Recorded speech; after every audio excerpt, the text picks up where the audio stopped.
There is a place on this planet deeper than any mountain is tall. A wound in the floor of the Pacific that falls away for nearly 7 miles into total darkness. We have walked on the moon. We have sent machines to other worlds. And still, this place beneath our own ocean remains almost untouched, almost unknown, colder, darker, and more crushing than anything in human reach. We call it the Mariana Trench, and for a long time, we assumed that nothing could live there, that below a certain depth, the weight of the water would simply end all life, that the bottom of the world would be a desert of black mud and silence. We were wrong. Down there, in the place where the pressure could flatten steel, something is alive, not the giant monsters of old sailors' tales, but creatures far stranger than any legend. Pale things, soft as snow, swarms that gather around the dead, single cells the size of a fist, a ghost that was only ever seen after it had died, until the day it was finally filmed alive. These are not myths. They were recorded, recovered, studied, and they are still there now, in the dark, far below the reach of the sun. So settle in. We are going down, past the light, past the cold, past the place where life is supposed to stop. The deeper we go, the stranger it becomes. Let's begin.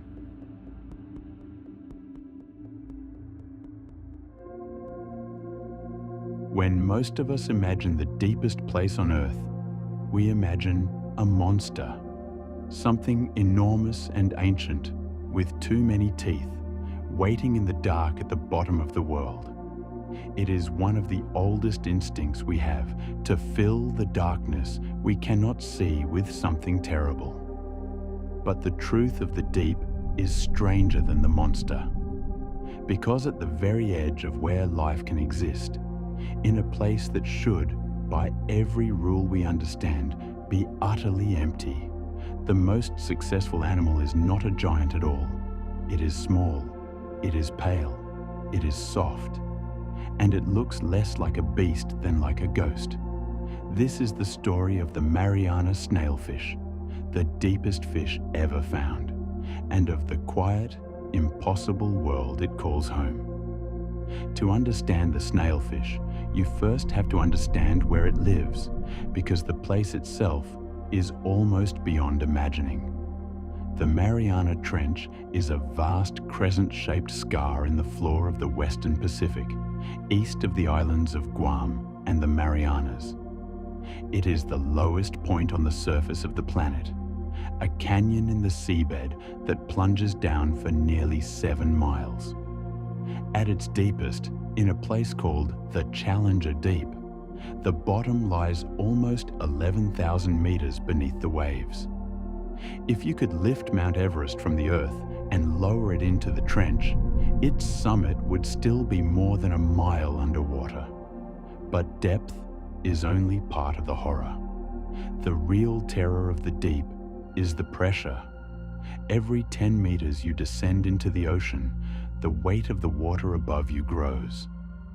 By the time you reach the bottom of the trench, that weight has become almost incomprehensible, more than 1,000 times the pressure at the surface.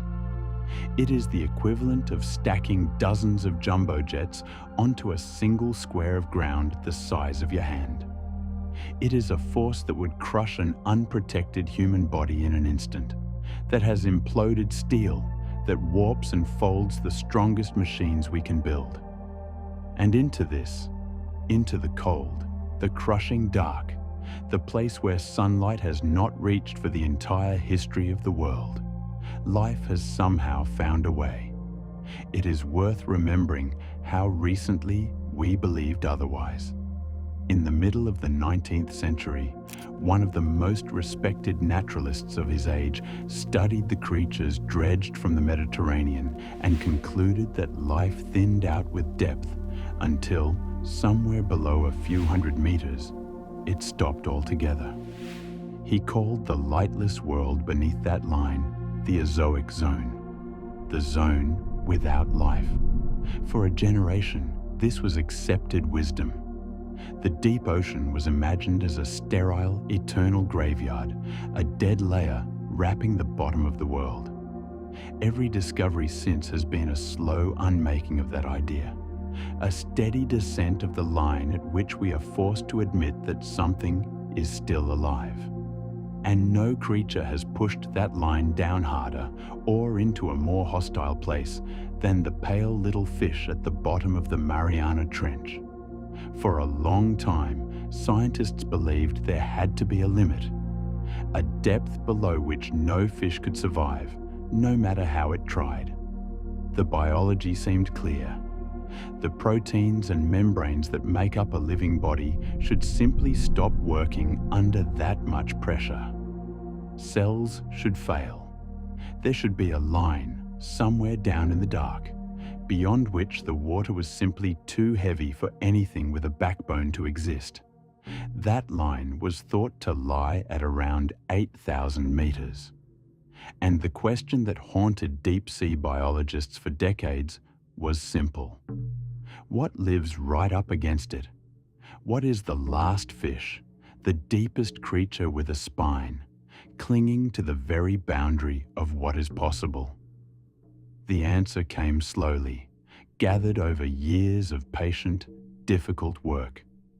Because you cannot simply go and look at the bottom of the Mariana Trench. Reaching it is one of the hardest things humanity has ever attempted. The scientists who study the deepest fish do not dive there themselves.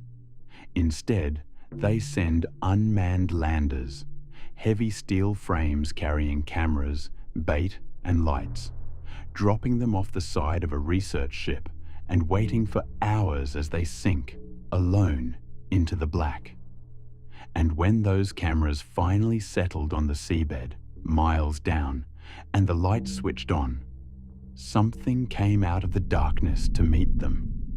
You are on the deck of the research ship now, late in the watch, when the screen finally changes.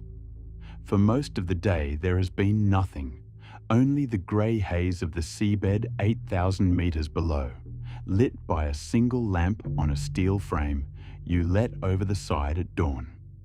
You have waited so long, you have stopped expecting anything at all. And then, at the edge of the light, a shape drifts in, pale, almost translucent, no bigger than your hand.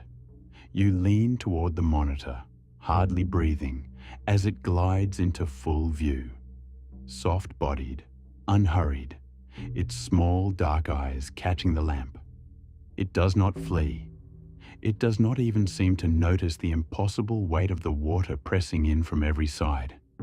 It simply feeds at the bait, finning gently, as calm as a fish in a shallow village pond. And it takes you a moment to understand what you're seeing. That no human eye has ever watched a living animal this deep, that this faint glowing screen is a window onto the very floor of the world. Then it turns, without hurry, and drifts back into the dark. It was not what anyone had been taught to expect. It was a small fish, no longer than a human hand. Its body was pale and almost translucent, the color of milk, or of something that had never needed color at all. It had no scales. Its skin was loose and gelatinous, soft as melting wax. Its eyes were small and dark, all but useless in a world with no light to see by. And it moved with a strange, gentle grace, not darting, not hunting in a frenzy, but drifting and finning calmly through the heaviest water on Earth, as though the crushing pressure simply did not exist. This was the Mariana snailfish, and against every expectation, it was thriving. In 2014, and again in 2017, an international team of researchers recovered specimens of this creature from the trench, and in 2017 they gave it a scientific name, Pseudoleparis swairii. They collected it from depths between roughly 6,900 and 8,000 meters. And on the 18th of May 2017, a camera recorded one of them swimming at a depth of 8,178 meters, the deepest a fish had ever been reliably observed, more than 5 miles straight down. It was, in the most literal sense, the deepest fish in the world. The snailfish, it turned out, was not entirely alone in its strangeness. Its wider family has quietly conquered the deep across the planet. Different species of snailfish living at the bottoms of different trenches, from the Kermadec off New Zealand to the Japan Trench, each one pale, soft, and adapted to its own private abyss. Years after the Mariana snailfish was named, a research team filming in the Izu Ogasawara Trench off the coast of Japan recorded another, still unidentified snailfish swimming at a depth of 8,336 meters, pushing the record for the deepest fish ever caught on camera even further into the dark. It seems that wherever the trenches fall away, beyond the reach of every other vertebrate, it is always a snailfish, gentle, ghostly, and utterly unbothered, that goes the furthest down. They are the quiet conquerors of the deepest water on Earth. But here is what made the Mariana snailfish so unsettling and so beautiful. The snailfish was not surviving at the bottom of its range, barely hanging on. It was abundant there. In a place we had imagined as a barren desert, the cameras revealed not one lonely straggler, but many. A whole population, the dominant predator of that abyss, perfectly at home. The snailfish had not merely reached the edge of survivable depth, it had made the edge its kingdom. How?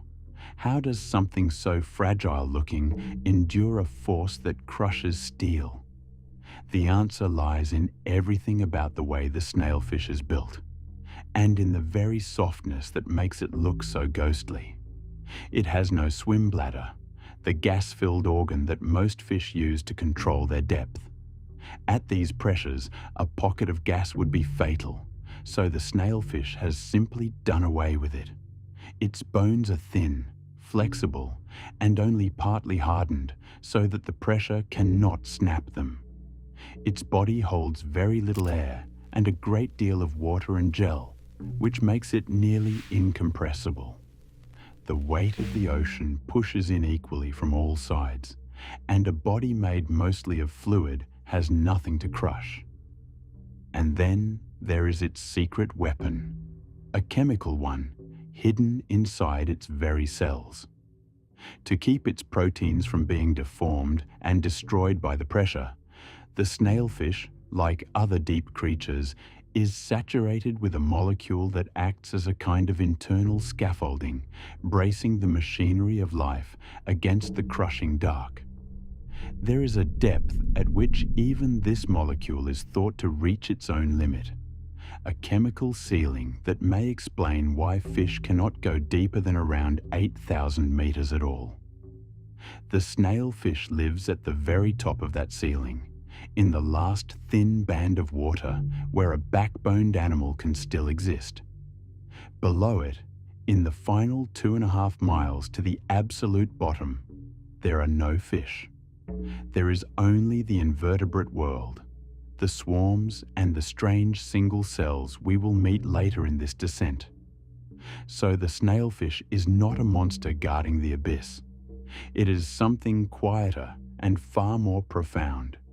It is the last of its kind in the most literal way imaginable, the deepest vertebrate on the planet, living its entire life at the frontier between the possible and the impossible. And what a strange life it must be. The snailfish hunts in total, eternal darkness, and so it does not really hunt by sight at all. The trench is full of tiny scavenging crustaceans, amphipods, the swarms of the deep, and the snailfish has turned this to its advantage, feeding on these abundant creatures, becoming the great predator of a place too deep for any other predator to follow. It senses the faint movements of its prey through tiny pores along its skin, feeling the water tremble. In a world without light, it has learned to listen with its whole body. There is something almost peaceful about it, and that peace is the eeriest thing of all. We expect the deepest place on Earth to be violent. We expect teeth and terror. Instead, we find a pale, soft, patient little fish drifting calmly through a pressure that would kill us instantly, in a cold and a darkness without end, and finding, in that hell, something like home. But the snailfish leaves us with questions we still cannot fully answer. We have seen it. We have filmed it. We have given it a name. And yet, we know almost nothing about how it lives out the rest of its existence. We do not truly know how it breeds, how long it lives, how its young survive, or how a population sustains itself in a place with so little food. Every specimen we have recovered has had to be brought up through miles of changing pressure and temperature, arriving at the surface altered, its delicate body undone by the journey into our world. We have never kept one alive. We have only ever met it on its own terms, in passing, in the brief glow of a lander's lamp before it drifts back into the dark. And there is a deeper question still, the one that the snailfish quietly forces us to ask. If life can exist here, in the single most hostile environment on our own planet, calmly and abundantly, at the very floor of the world, then what does that tell us about where else life might hide? In the lightless oceans thought to lie beneath the ice of distant moons, in places we have not yet imagined. The snailfish does not look like the answer to a question that large. It looks like a small, ghostly thing, easily overlooked. But that may be the most important lesson the trench has to teach us.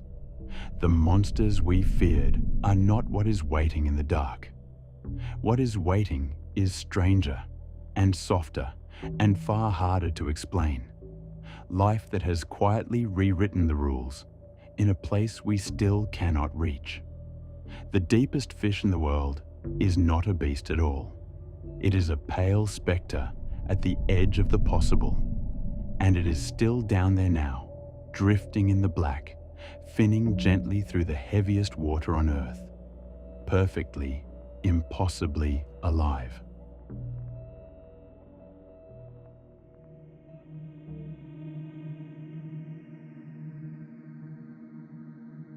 Story 2. Hirondella gigas amphipods.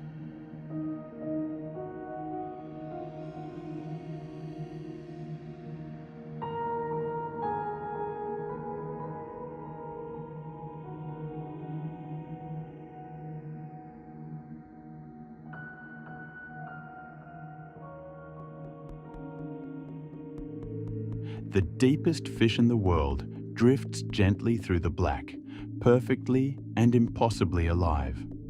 But it lives at a ceiling, the last thin band of water where a creature with a backbone can still exist.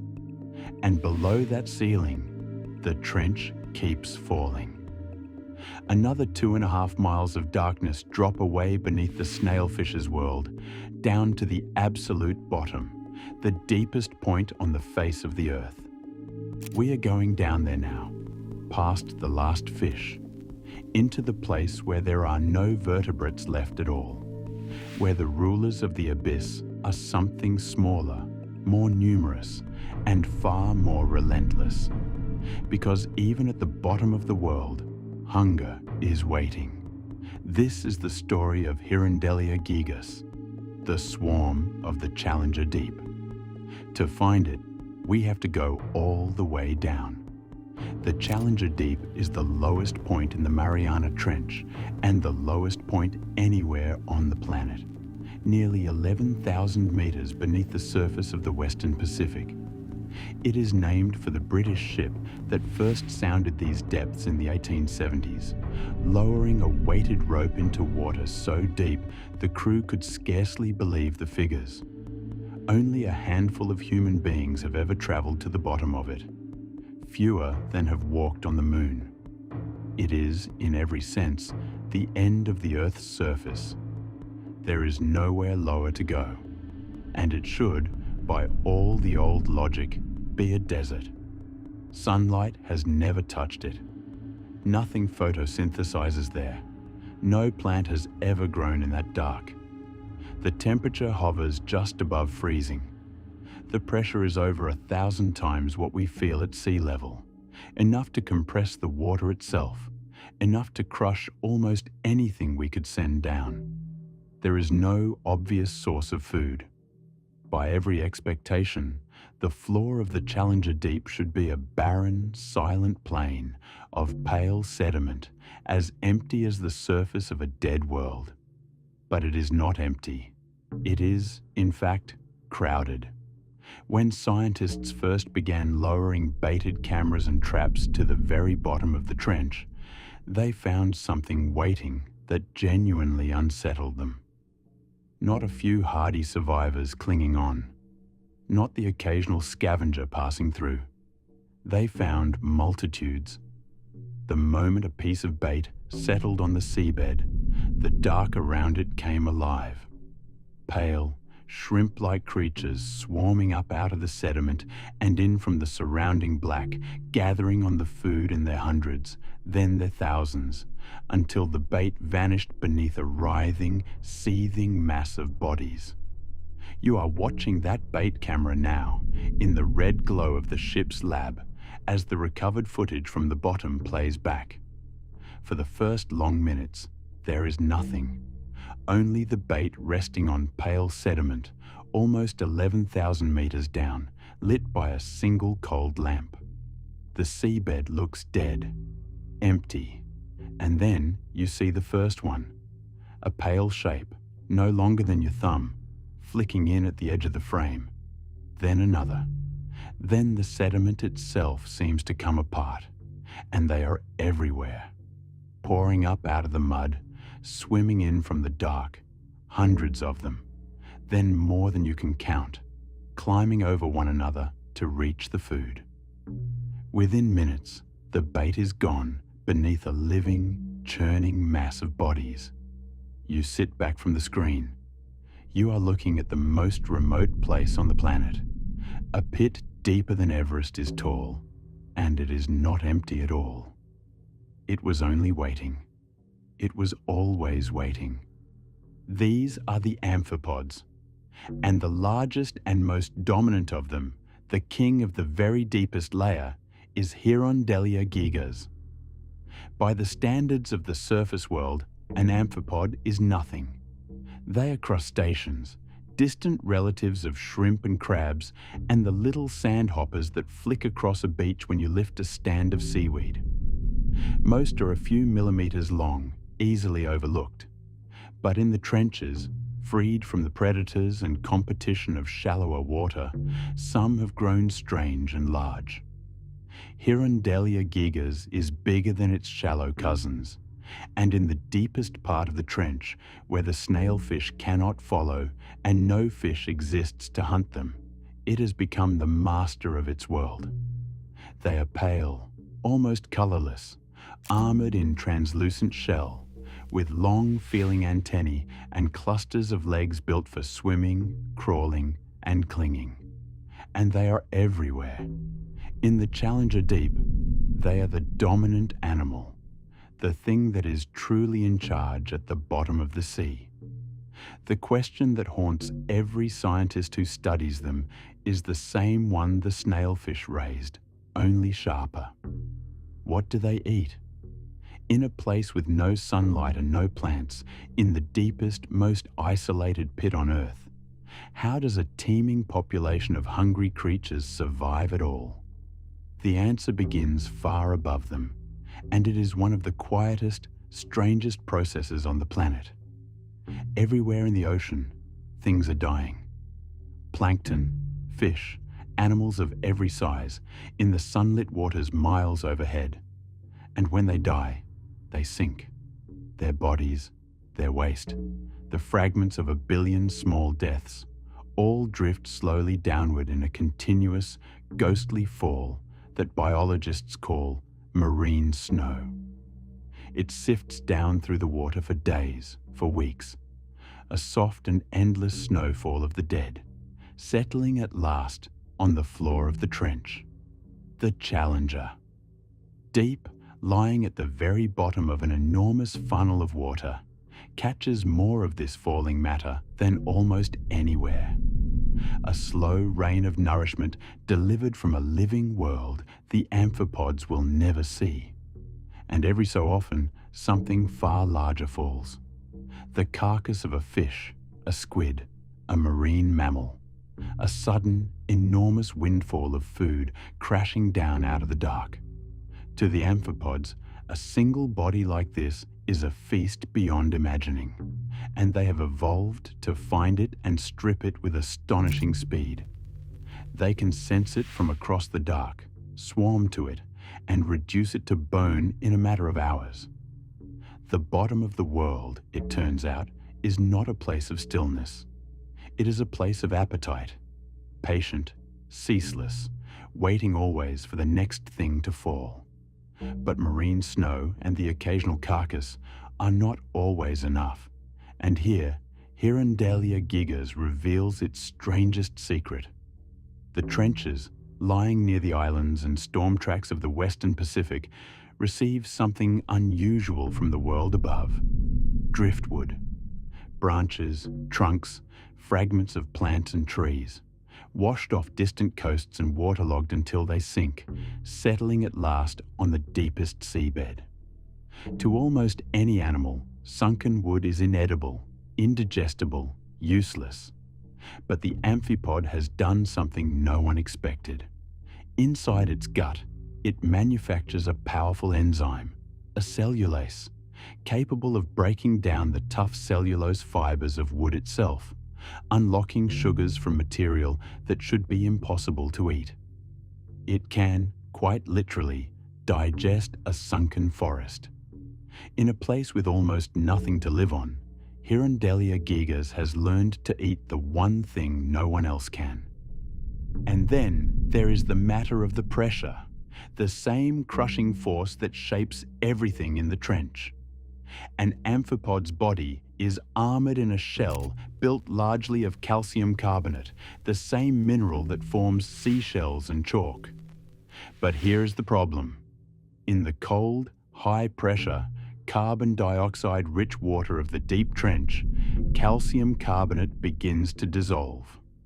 The very armor that should protect the creature should, by rights, slowly melt away around it. So how does it keep its shell?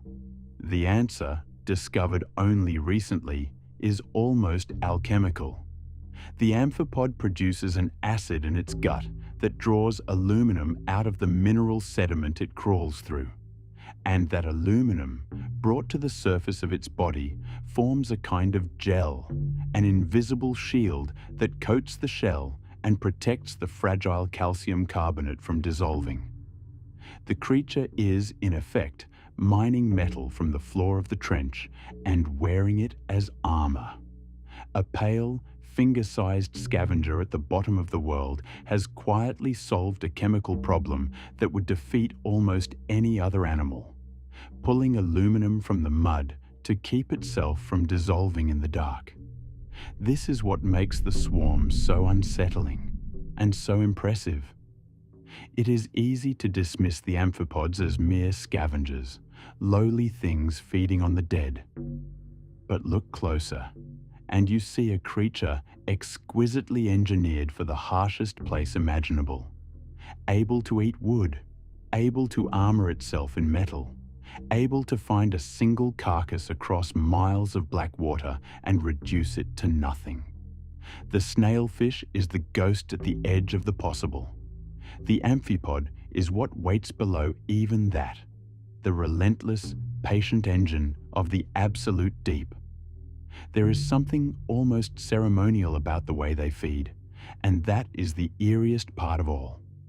A body falls. The dark gathers. And in a place where nothing is supposed to live, 1,000 pale shapes rise to meet it, in a ritual of hunger that has played out, unseen and unbroken, for longer than there have been human beings to wonder at it. When a research lander finally rises back to the surface and its recovered traps are opened, they are often crammed with these creatures, hundreds of them, drawn from the deepest seabed, the most numerous large animals in the most remote place on Earth. And they leave us with a strange and humbling thought. We tend to imagine the bottom of the world as the ultimate dead end, the lowest, loneliest, most lifeless point there is. But it is not lifeless. It is busy. It is hungry. And it is ruled in the eternal dark by a swarm of pale armored creatures that have turned the simple act of waiting for the dead to fall into a way of mastering the harshest environment on the planet. The snailfish reigns at the edge of survivable depth. But below it, where even the deepest fish cannot go, the swarm is always waiting, patient, numberless, listening in the cold and the black for the next thing to come drifting down out of the world above. And in the Challenger Deep, something always does.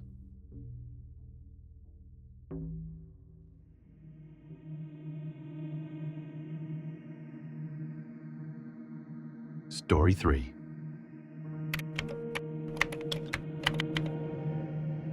Xenophyophores.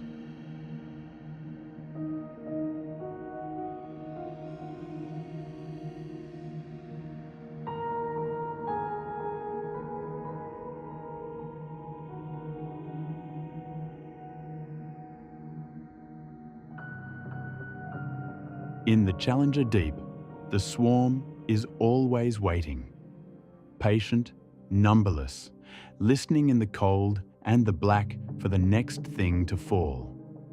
The amphipods are creatures of hunger and motion, forever rising to meet the dead. They are, for all their strangeness, recognizable. They move, they feed, they behave, more or less, the way we expect an animal to behave.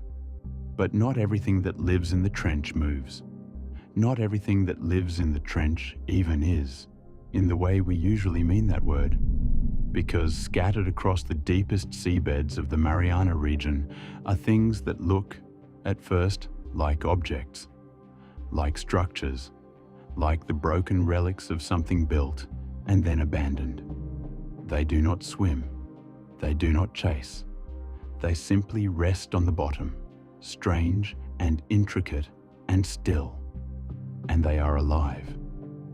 And the deeper you look into what they actually are, the harder it becomes to say where biology ends and architecture begins.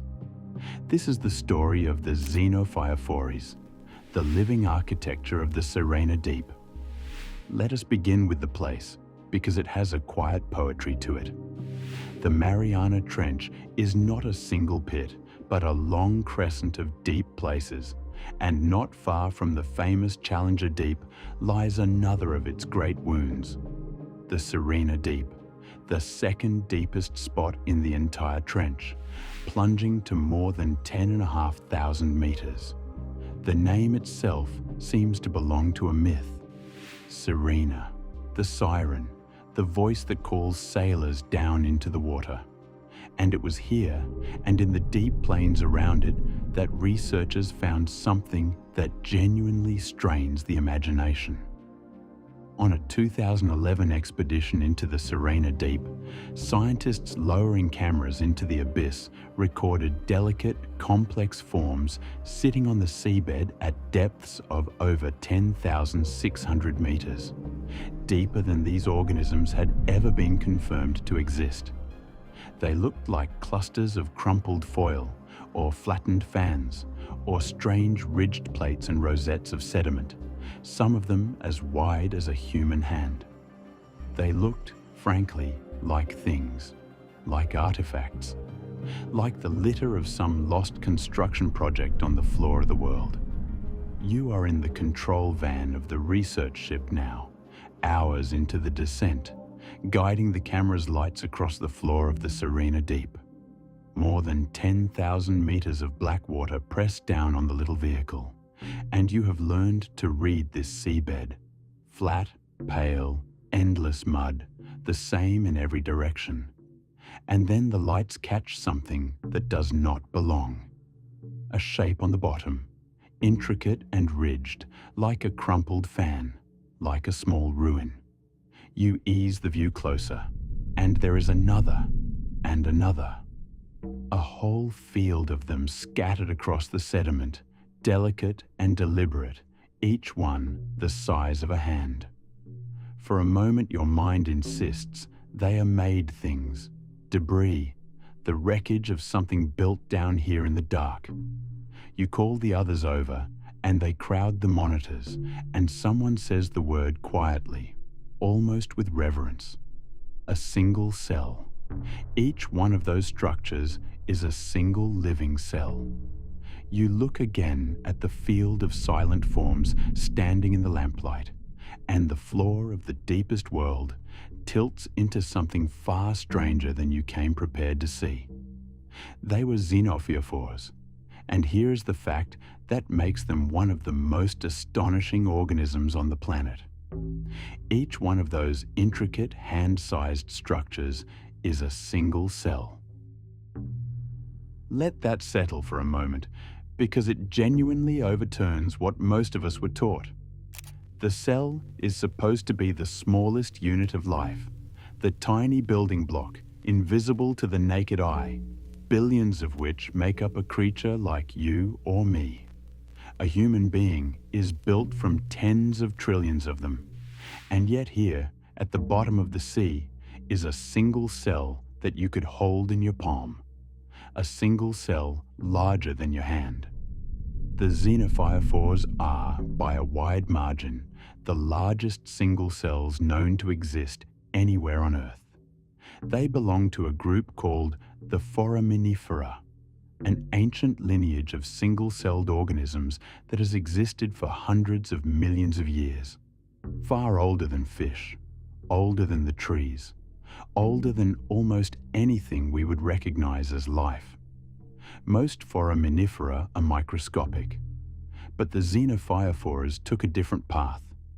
Rather than dividing into many cells to grow large, as animals and plants do, a xenophyophore stays a single cell and simply keeps expanding, its living material threading through an enormous, elaborate shell that it builds around itself. And that shell is where the word architecture stops being a metaphor. A xenophyophore constructs its body from the world around it.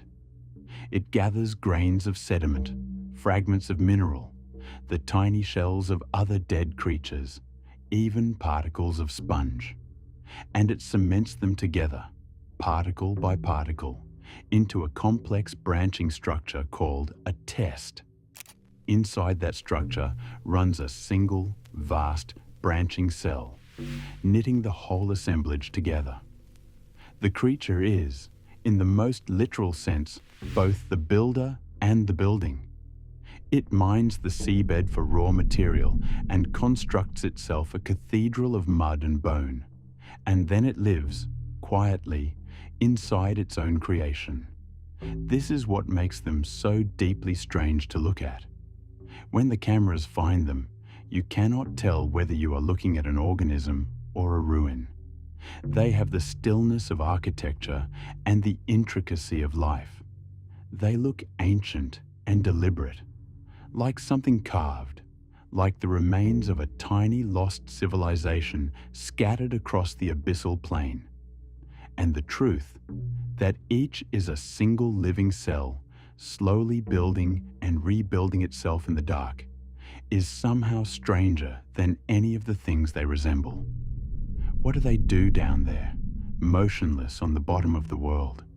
They feed, but gently and without hurry. A xenophyophore does not hunt. It does not chase the falling dead the way the amphipods do. Instead, it spreads its sticky living material across the surface of its structure and over the surrounding sediment, gathering in the marine snow that drifts down from above, absorbing the organic richness of the mud, taking in the slow rain of the world's small deaths. It is a filter, a collector, a patient gardener of the seabed. Some scientists believe it may even cultivate bacteria within its own structure, farming them like crops, harvesting them for food.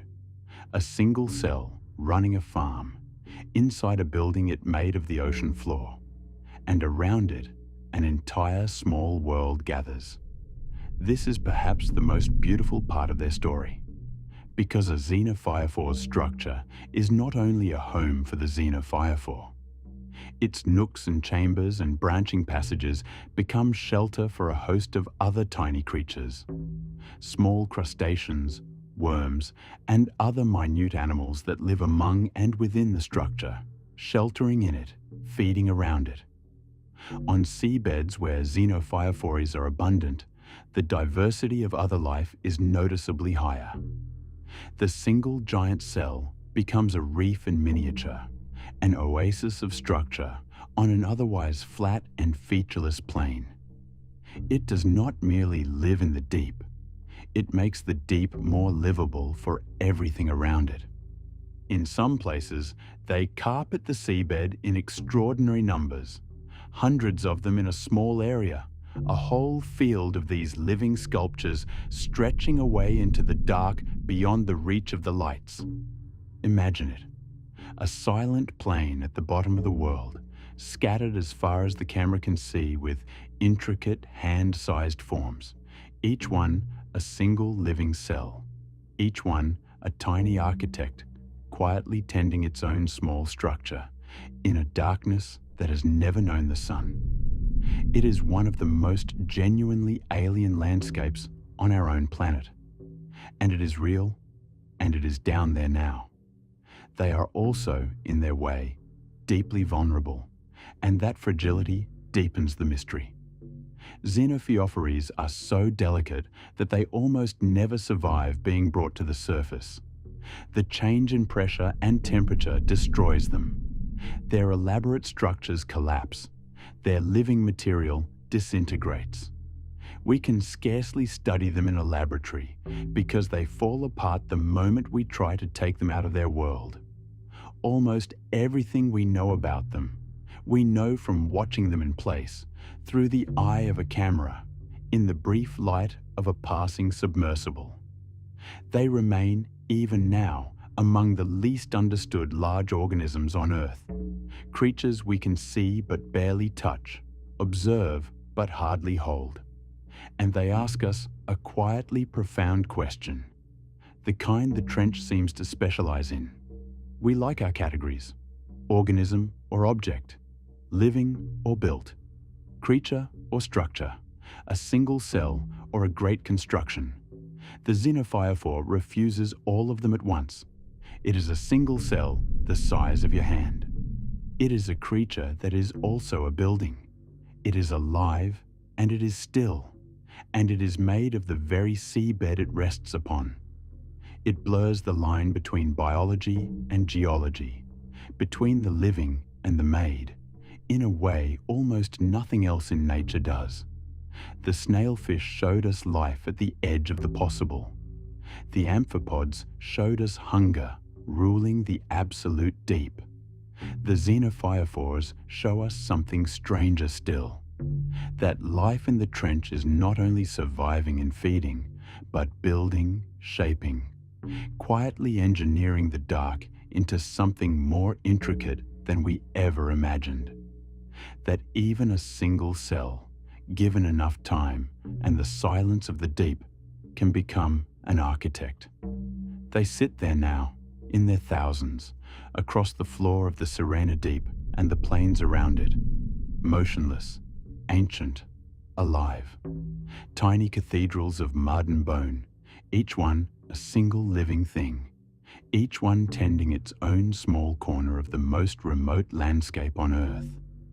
And if a single cell can build a cathedral in the dark, then perhaps we still understand very little about what life, given a chance, is truly capable of becoming.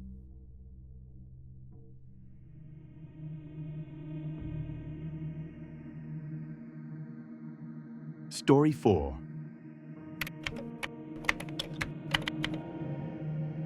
Aphionid fish.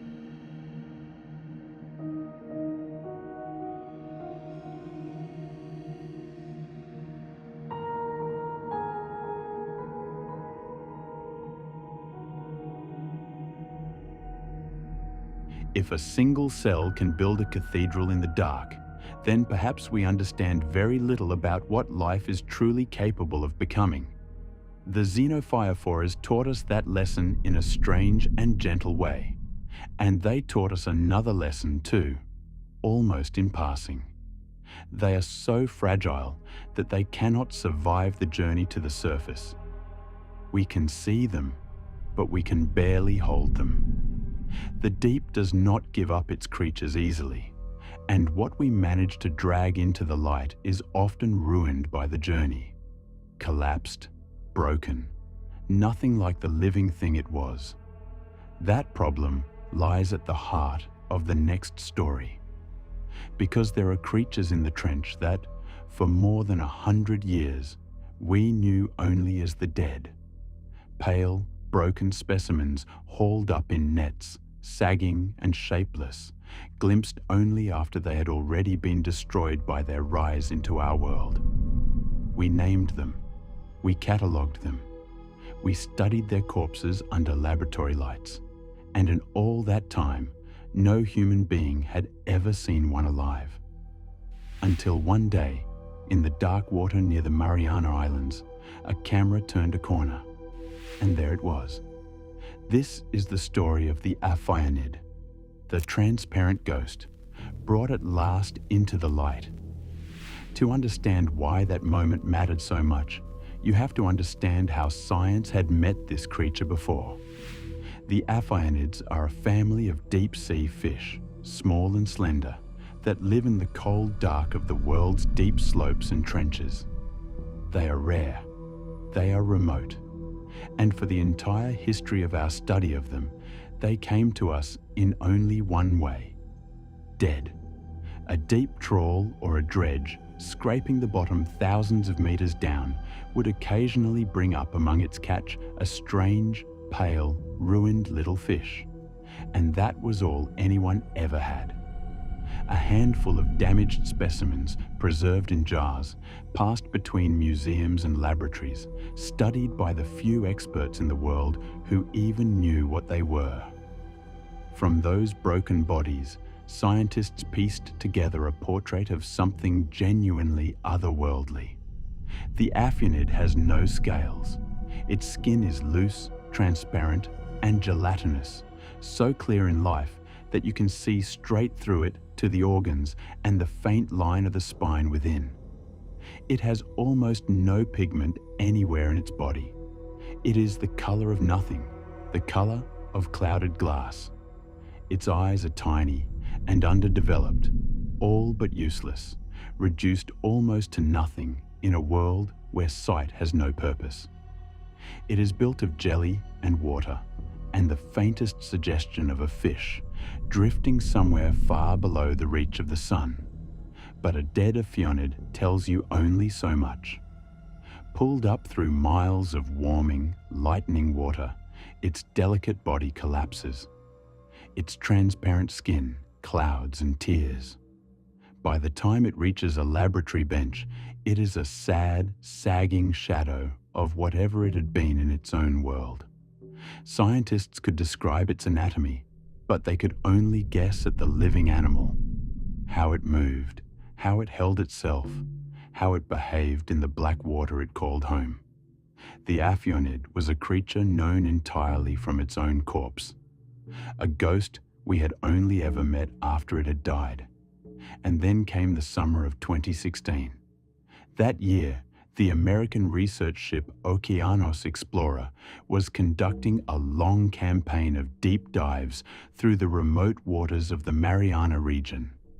the same vast, deep, little explored corner of the Pacific that holds the trench. The Okeanos Explorer was a vessel built for one purpose: to look, to send a remotely operated vehicle down into places no one had ever seen, and to stream what it found, live, to scientists watching from shore and ship alike. Dive after dive, the cameras crept along ridges and slopes and seamounts, into water that had never been observed by human eyes, broadcasting the deep in real time. On one of those dives, working along a deep ridge at a depth of around 2,500 meters, the vehicle's lights swept across the water and caught something pale and slender hanging in the dark. A small fish, perhaps the length of a hand, almost perfectly transparent. It hung there in the lights, calm and faintly luminous, its gelatinous body translucent enough to glimpse the structures within, its tiny eyes catching nothing. It drifted with an eerie, unhurried grace. This thing made of glass and shadow, utterly indifferent to the machine watching it. You are in the dark of the control room now, headset on, watching the live feed from 2,500 meters down. It is the middle of a long dive, and the deep has been mostly empty. Drifting particles, the occasional flicker of something small at the edge of the light. You have half stopped watching closely, and then a shape eases into the beam, and you sit up. A small fish, pale as clouded glass, so transparent that you can follow the faint line of its spine straight through its own skin. It hangs there, unhurried, its tiny eyes catching nothing, calm in a way that makes your breath go still. Around you, the voices drop. Someone leans in toward a microphone. You hear the certainty in the biologist's voice before you fully understand the words. That this is a creature science has only ever held as a corpse. That in more than 100 years, no one has ever watched one alive. That you are seeing, right now, on this grainy screen, something no human eye has ever witnessed. The little ghost drifts on, indifferent to all of it, and no one in the room dares look away. The scientists observing the feed reacted with something close to disbelief. One of them, a fish biologist who knew the deep fauna of the Pacific as well as anyone alive, recognized it at once and understood immediately what it meant. This was an ophianid, and it was alive. For the first time in the entire history of the science, a human being was watching a living aphanid drift in its own world, whole and undamaged, doing exactly what it did in the dark. The creature known only from corpses had finally, quietly, been seen alive. There is a particular kind of wonder in a moment like that, and it is worth sitting with. We tend to imagine discovery as something loud and dramatic, a new continent, a buried tomb, a monster breaking the surface. But some of the most profound discoveries are quiet almost to the point of stillness. A small, transparent fish, hanging calmly in a beam of light, 2,500 meters down. No struggle, no spectacle, just a creature being itself, in a place we had never been able to follow it, and a screen full of scientists watching in hushed astonishment as a century of guesswork resolved, all at once, into a living animal. It plays, when you watch the footage, like something found rather than filmed. The image is dark at the edges, the water full of drifting particles, the pale shape suspended at the center of the light, as though it had been waiting there all along. It has the quality of a recovered relic, a piece of evidence pulled from a place that should have kept its secrets. And in a sense, that is exactly what it is. A glimpse of a creature that had always been there in the cold and the dark, living and dying for millions of years entirely beyond our knowledge. Finally caught for a few minutes in the light of a passing machine. The encounter did not answer every question. In some ways, it deepened them. To see the Ophianid alive was to realize how little the dead specimens had ever told us. Here was the way it truly held its body, the way it moved, the unhurried calm of it, the faint translucence that no preserved corpse could ever have shown. And yet even now, what we know remains thin.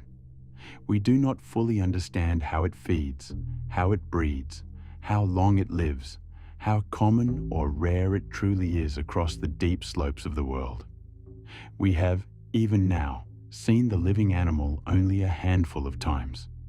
It remains very nearly as much a ghost as it ever was, except that now we know the ghost is real, and we have watched it breathe. There is something fitting about meeting such a creature in the waters around the Mariana Trench. This is the place, more than anywhere on Earth, where the membrane between the known and the unknown grows thin, where every careful descent risks turning up something that rewrites the textbook. The Ophianid had been hiding in plain sight, in a manner of speaking. We had its body. We had its name. We simply had never been able to reach the place where it actually lived, to see it as it was. And the moment we finally could, the moment the technology and the patience and the sheer luck aligned, the deep handed us a ghost made flesh. It is a reminder of how much of our knowledge of the abyss is really a knowledge of the dead. So many of the creatures we have named from the trench and the deep slopes around it, we have known only as broken specimens, as shapes in jars, as corpses dragged into a world they were never built to enter. The Ophianid stands for all of them, for every creature down there that we have catalogued without ever truly seeing, every living thing we have known only after it had stopped living. And it leaves us with a quiet, unsettling thought. If a fish could remain a stranger to us for more than a century, present in our museums, absent from our understanding, how many others are still down there now, drifting transparent and calm in the black water, waiting for a light to find them? How many ghosts of the deep have we never met at all, alive or dead? The transparent shadow has been brought, just once or twice, into the light. But the dark it came from is vast, almost beyond measure. And most of what lives in it has still never been seen.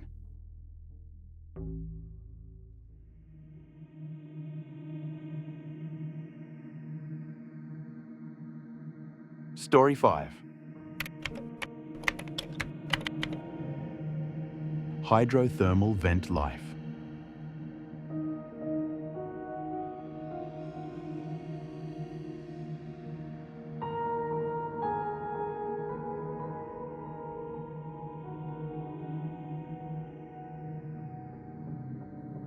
The transparent shadow has been brought just once or twice into the light.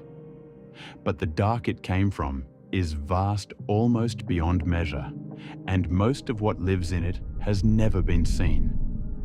Everything we have met so far on this descent, the pale fish, the patient swarm, the living architecture, the glass ghost, has shared one thing in common. Every one of them depends, in the end, on the sun. Not directly, no sunlight reaches them, but the food that sustains them all falls from above, the slow rain of the dead drifting down from a sunlit world miles overhead.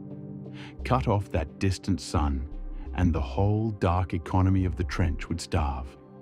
Or so we believed, until we found a place in the deep where the sun does not matter at all, where life is fed not from above, but from below, from the fire and the chemistry of the planet itself.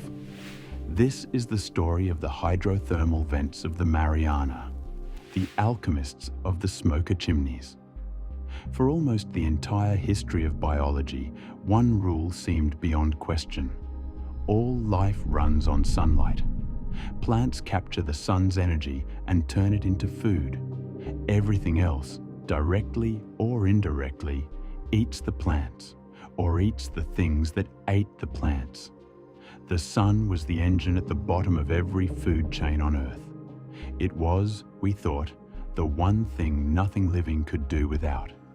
And then, in the late 1970s, explorers descending in a small submersible to the deep seafloor found something that broke the rule entirely. There, in the total darkness of the deep ocean, far below any trace of sunlight, they found cracks in the seabed where searing, mineral-rich water came pouring up out of the crust of the Earth. And clustered around those cracks, impossibly, was life. Not a few scattered survivors, but dense, thriving, crowded communities of creatures, packed around the hot water like animals around a fire. It was one of the most startling discoveries in the history of science. Life, it turned out, did not need the sun after all. In the deep, it had found another way. The engine of that other way is a process called chemosynthesis. And to understand the vents, you have to understand it, because it changes everything. Where a plant uses the energy of sunlight to build food, certain bacteria can use the energy locked in chemicals instead. Chemicals like hydrogen sulfide and methane, dissolved in the scalding water that rises from inside the Earth. These bacteria are the foundation. They take the planet's own chemistry and turn it into living tissue. And on that foundation, an entire ecosystem is built. Animals that graze on the bacteria, animals that house the bacteria inside their own bodies, animals that prey on the grazers. A whole world fed not by a star 93 million miles away, but by the heat and the chemistry of the rock beneath. And nowhere on Earth are these vent worlds stranger than in the Mariana. The Mariana is not only a trench, it is a vast and violent geological frontier, where one great slab of the Earth's crust is grinding down beneath another in the slow titanic process that builds the trench in the first place. That same process fuels a long chain of underwater volcanoes and a spreading scar in the seabed behind them. And all along this frontier, the deep floor leaks fire. Hot springs and vents and smoking chimneys rise from the seabed, and around each one, in the blackness, life gathers. The chimneys themselves are extraordinary structures. Where the hottest, most mineral-laden water erupts from the crust, the dissolved minerals meet the near-freezing seawater and crystallize almost instantly, building up over years into towering spires and pinnacles. Natural chimneys, some of them many meters tall, billowing dark clouds of mineral particles that look for all the world like smoke. We call them black smokers and white smokers, depending on the minerals they carry. They are, in effect, chimneys of stone growing from the floor of the sea, venting the breath of the planet's interior into the dark. But it is one particular vent in the Mariana region that captures the sheer alien strangeness of these places. At a volcano called Northwest Ifuku, there is a vent that scientists named Champagne, and the name is no accident, because the water rising there does not only carry heat and minerals. It releases droplets of liquid carbon dioxide, bubbling up from the seabed and drifting through the water like the rising bubbles in a glass of sparkling wine. It is one of the only places on the planet where you can watch liquid carbon dioxide seep from the Earth, a phenomenon so rare and so strange that it sounds invented.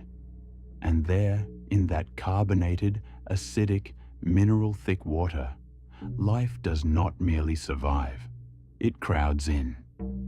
You are at the viewport of the submersible now, or watching its camera from the ship above as the vehicle settles toward the flank of northwest Ifuku, more than 1,000 meters down.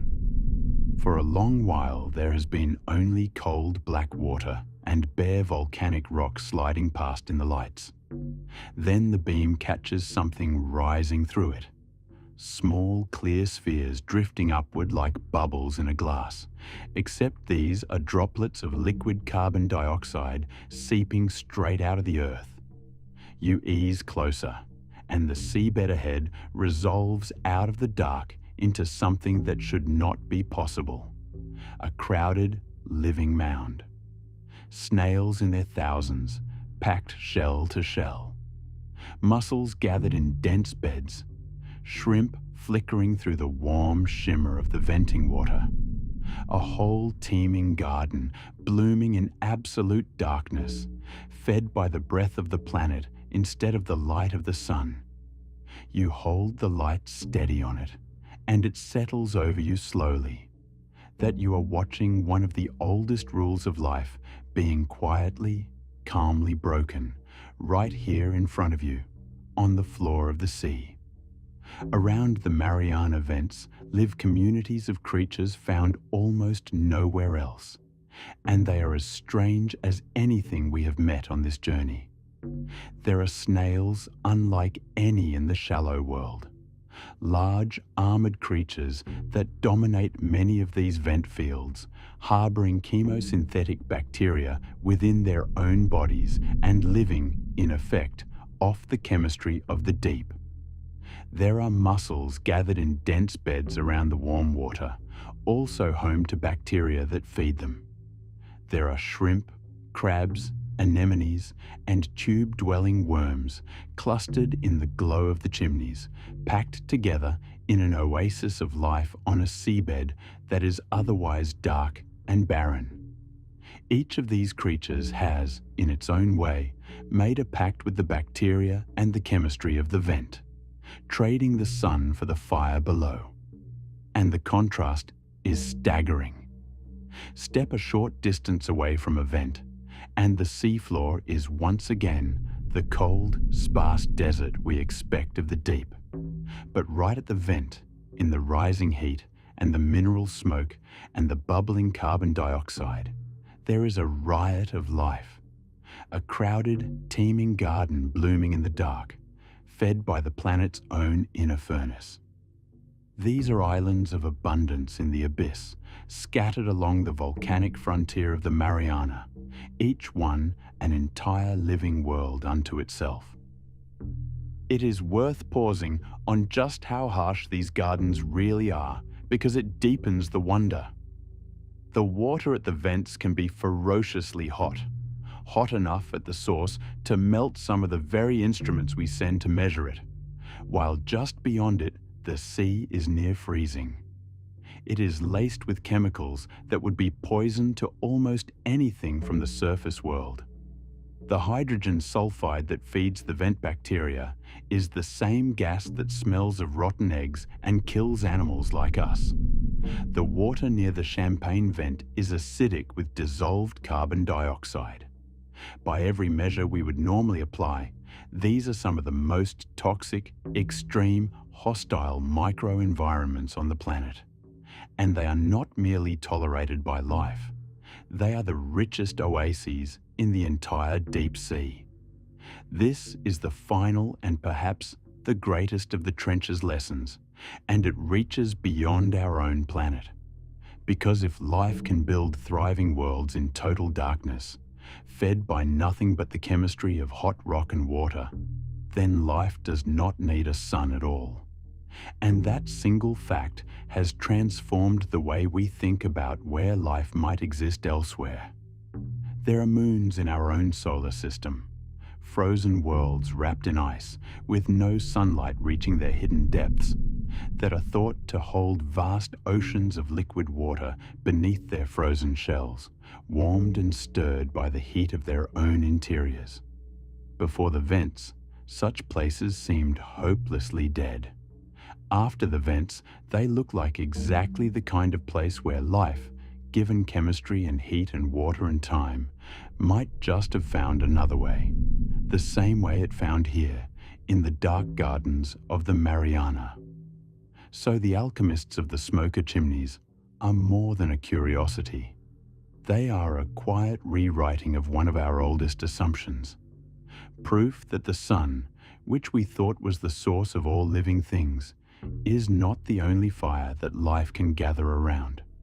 In the deepest dark, on the most violent seam of the planet, in water hot enough to melt steel and sour with the breath of the earth, life has built itself a kingdom out of poison and stone.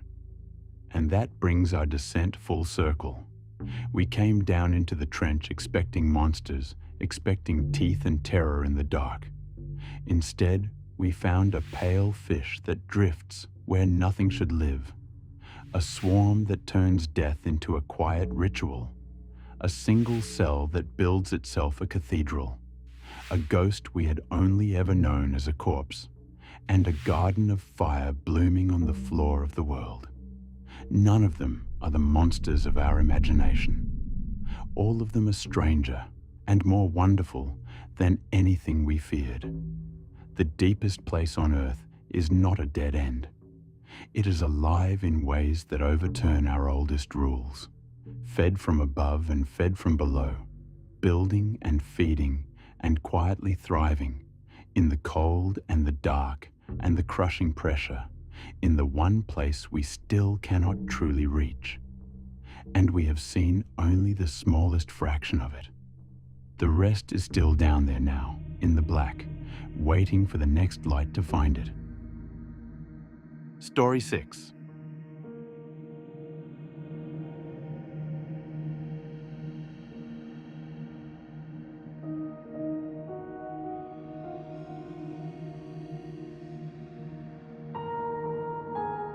Our story begins with an expectation of silence.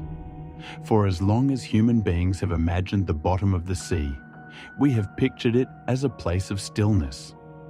7 miles down, beneath a weight of water so vast it defies the mind, there is no sunlight, no wind, no weather. The surface world, with all its storms and engines and voices, feels impossibly far away. And so it seemed only natural to assume that the deepest place on earth would also be the quietest. A tomb of perfect silence, sealed off from everything above it. A darkness that had never heard a sound. That assumption turned out to be wrong. To understand why, we have to travel to the Western Pacific, to a scar in the planet's crust called the Mariana Trench, and to its very deepest point, Challenger Deep. It lies south of the island of Guam, in a stretch of ocean that looks, from the surface, like any other. Blue water to the horizon. Nothing to suggest that beneath the hull, the seafloor falls away into a canyon nearly 11 kilometers deep, a place so remote that more human beings have walked on the moon than have descended to its floor. In the summer of 2015, a team of scientists set out to listen to it. The effort was led by Robert Giac, a research oceanographer with the National Oceanic and Atmospheric Administration, working alongside colleagues at Oregon State University and the United States Coast Guard. Their instrument was deceptively simple in principle: a hydrophone, an underwater microphone. But building one that could survive the bottom of Challenger Deep was another matter entirely. At that depth, the pressure exceeds 16,000 pounds per square inch, more than 1,000 times the pressure we feel at the surface. It is a force that would crush an unprotected human body in an instant and flatten ordinary equipment like a discarded can. So the microphone was sealed inside a housing of titanium, engineered to hold against that crushing weight. Even then, the greatest danger was not staying at the bottom, but getting there. The hydrophone's sensitive ceramic core could not tolerate a rapid change in pressure. If they simply dropped it over the side, the descent alone might destroy it before it ever reached the seafloor. And so, the team lowered their instrument with extraordinary patience, letting it sink no faster than about 5 meters per second. A slow, deliberate fall through the water column, hour after hour, easing the device down into a world it was never meant to enter. Then they left it there, in the blackness, to record. For 23 days, the hydrophone listened at the bottom of the world. The recording did not stop because the mission ended. It stopped because the instrument's memory simply filled every last bit of storage consumed by sound. The team could not even retrieve their microphone right away. The waters above Challenger Deep were too dangerous, crowded with the churn of typhoon season, and it was not until months later, in the autumn of that year, that they were finally able to return, haul the instrument back up from the deep, and hear what it had captured. What they expected was near silence. Perhaps the faint groan of the earth, the occasional far-off rumble. What they found was something else entirely. The abyss was not silent. It was alive with sound. Now imagine it is you in that room, months later, when the instrument finally comes home. The titanium housing sits before you, scarred by the deep, its memory full. You slip on the headphones, expecting the hush of an empty world, the sound of nothing at all. You press play, and the abyss pours into your ears. A low groan rolls through you first. An earthquake somewhere in the crust, its tremor carried up through 11 kilometers of black water. Then, threading beneath it, the long, mournful moan of a whale singing in waters miles above the trench floor. You lean closer. There, faint, mechanical, unmistakable, the grinding churn of a ship's propeller, a vessel passing overhead in a world of sunlight. And beneath it all, a restless, seething roar you slowly understand is a typhoon, a storm you cannot see, raging 7 miles up. You are listening to the deepest, most sealed-off place on Earth, and it will not stop speaking. There is a particular kind of surprise that comes when a deeply held assumption collapses, and for the scientists listening to those recordings, it came again and again. As Giac himself put it, you would think that the deepest part of the ocean would be one of the quietest places on Earth. Instead, there was almost constant noise. The sound field at the bottom of Challenger Deep was not an empty room. It was a crowded one. Some of the sounds came from below, from the restless machinery of the planet itself. The Mariana Trench exists because 2 vast plates of the Earth's crust are colliding in slow motion, the Pacific plate bending downward and sliding beneath its neighbor in a process called subduction. That collision never truly stops. It expresses itself in earthquakes, near and far, and the hydrophone caught them all. The sharp cracks of nearby tremors and the long rolling murmurs of distant ones, seismic voices traveling through rock and water alike. At one point, the instrument recorded the unmistakable signature of a magnitude 5 earthquake that struck near Guam, its energy reaching down into the trench and shivering through the deepest water on Earth. Other sounds came from the living ocean. Threaded through the recordings were the long, low moans of baleen whales, the great filter-feeding giants of the sea. Their calls sliding down from the sunlit waters far above and sinking into the trench like echoes searching for a floor. It is a strange and moving thing to consider, that the song of a whale, sung miles overhead, would carry all the way down to a place no whale could ever survive, and be waiting there in the dark to be heard. And then there were the sounds that came from us, because the surface above Challenger Deep is not empty. It sits within reach of one of the busy arteries of the modern world, near the shipping lanes that feed Guam and the wider Pacific. And so, woven into the recordings from the deepest point on the planet, the scientists heard the steady, mechanical churn of ship propellers, the passing of container vessels far overhead, their engines grinding out a rhythm that travelled down through 11 kilometres of water to a place where no human machine has any right to be heard.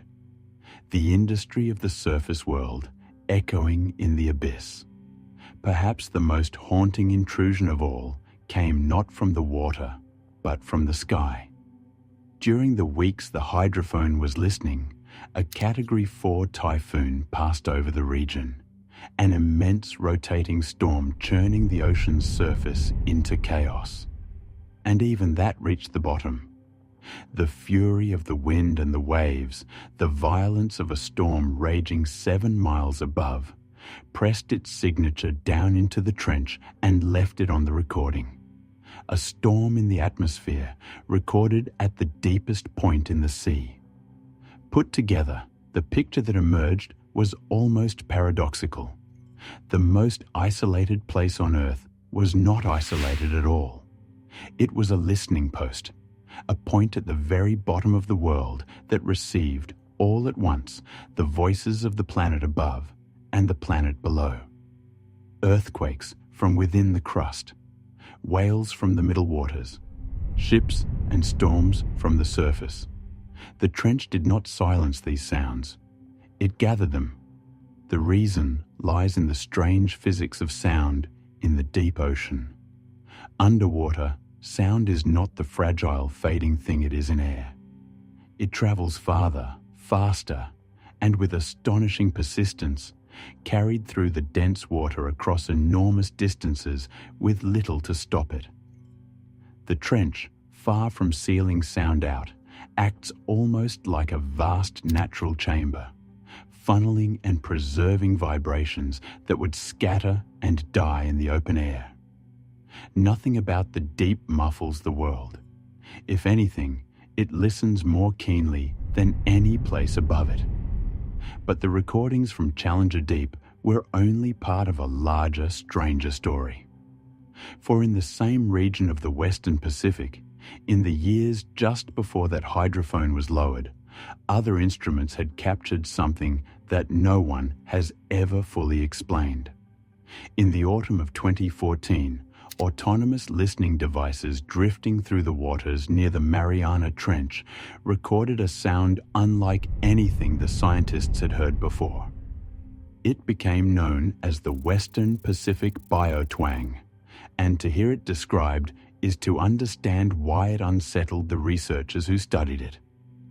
The call lasted only a few seconds, but within those seconds it moved through an extraordinary range. It would begin as a deep, low moan, a groan near the very floor of human hearing, and then, without warning, rise into a strange metallic finale, a sharp, twanging, almost artificial note, high and ringing, as if the ocean itself had struck a piece of steel. It sounded, some said, less like an animal and more like something out of a science fiction film. For years, the biotwang defied explanation. It did not match cleanly the known calls of any creature. Its blend of the biological and the mechanical, the organic moan and the electronic twang, placed it in an uncomfortable space between the living and the manufactured. Some suspected a whale, others were not so sure. And in that uncertainty, the sound took on a life of its own. One more inexplicable voice rising from the deepest waters on Earth. Only much later did an answer begin to take shape. By analysing hundreds of thousands of hours of ocean recordings and pairing the sounds with sightings at the surface, researchers came to believe that the biotwang is most likely the call of a bride's wail, a species that moves through those waters in patterns that rose and fell with the changing seasons and the great climatic shifts of the Pacific.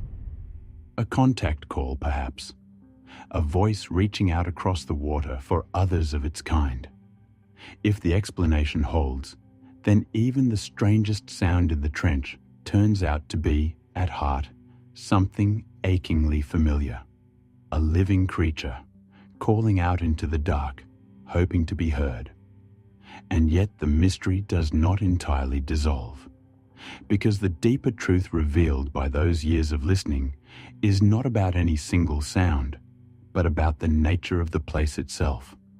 We went to the bottom of the world expecting nothing, a void, a silence, an absence. Instead, we found a place saturated with signals. The trench remembers the earthquakes that shake the crust beneath it. It carries the songs of animals that will never reach its floor. It holds the passing of ships and the rage of storms unfolding miles above. The deepest, darkest, most forbidding place on the planet is, in its own way, more connected to the rest of the world than almost anywhere else. An ear pressed to the very bottom of the earth, hearing everything. There is something quietly disturbing in that realization. We tend to imagine the abyss as separate from us, sealed away, indifferent. But the recordings tell a different story. Whatever happens above, in the water, in the crust, in the sky, in the wake of our own machines, the deep is listening. It always has been. And that raises a question the scientists have only begun to ask.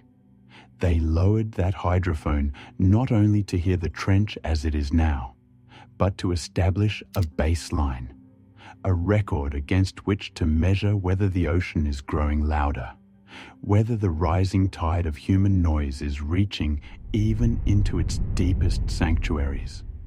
The early suspicion is that it may be, that the churn of our engines and the clamor of our activity have begun to fill the sea, layer by layer, all the way down. If that is true, then the silence we imagined at the bottom of the world was never real to begin with, and whatever quiet remains there now may be the last of its kind. A fading stillness in the one place we assumed was silent forever, slowly filling with the sound of us. The abyss was never empty. We simply had not yet learned how to listen. And now that we have, we may find that the deepest place on earth has been trying all along to tell us something about the world above. Story 7. The Impossible Fish.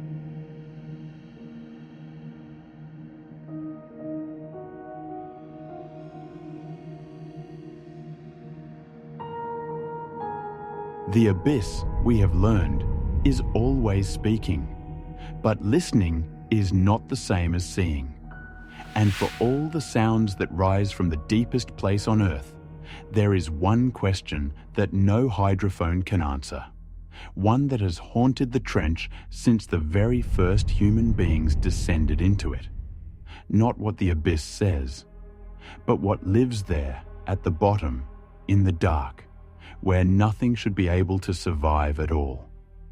For that question, we have to travel back to a single morning in 1960, to two men sealed inside a steel sphere, sinking toward a place no human had ever seen, and to a shape that one of them swears he saw moving on the floor of the world.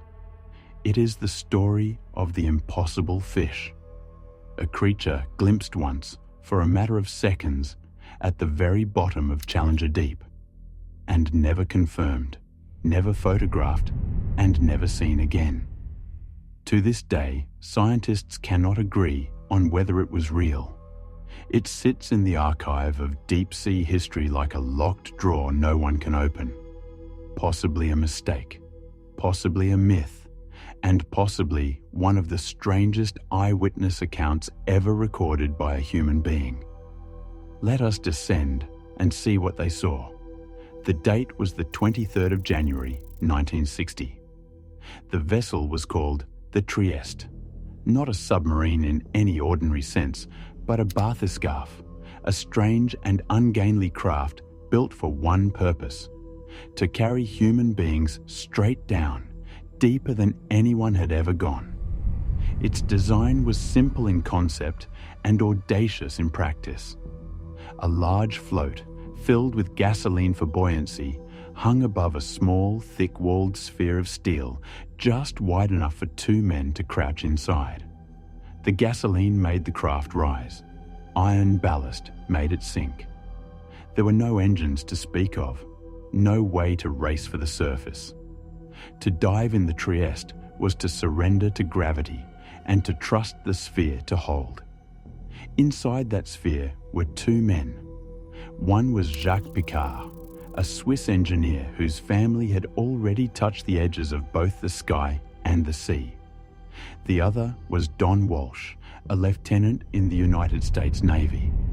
Together, that morning, they intended to do something that sounds almost impossible even now: to sink nearly 7 miles, to the deepest known point in all the world's oceans, and to sit for a moment upon its floor.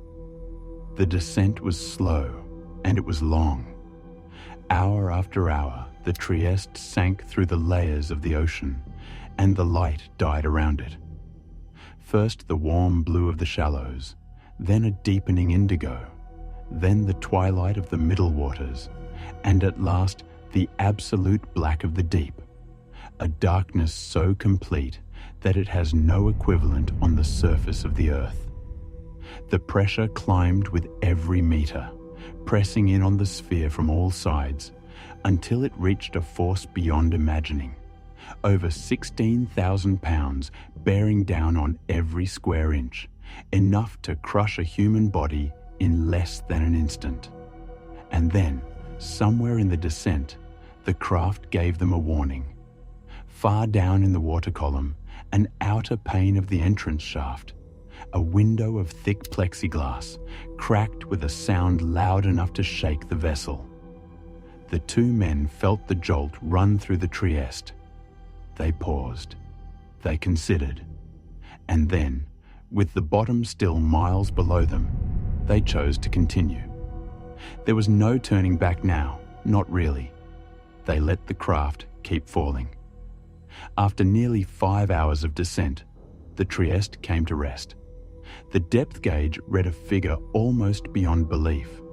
Around 35,800 feet, nearly 11 kilometers straight down. They had reached the floor of Challenger Deep. No human being had ever been there. No human being would return for more than half a century. Their landing stirred the bottom. The sea floor of the trench is not rock, but ooze, a fine, pale sediment that has been settling undisturbed for ages. And as the Trieste settled onto it, a soft cloud of silt billowed up around the windows, blurring the view into a murk of drifting particles. The men had perhaps 20 minutes at the bottom before they would have to begin the long climb back toward the sun. 20 minutes at the deepest point on Earth, peering out through a single small window into a world no eyes had ever looked upon.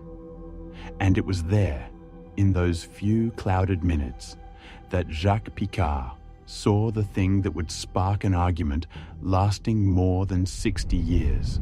A fish, or what he took to be a fish. For a moment, imagine you are the one crouched in that steel sphere. Your knees ache against the cold curve of the wall.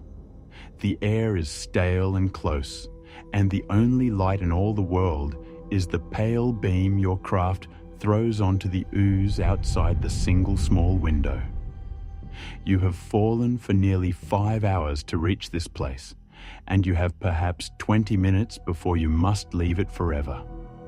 You press your face to the glass.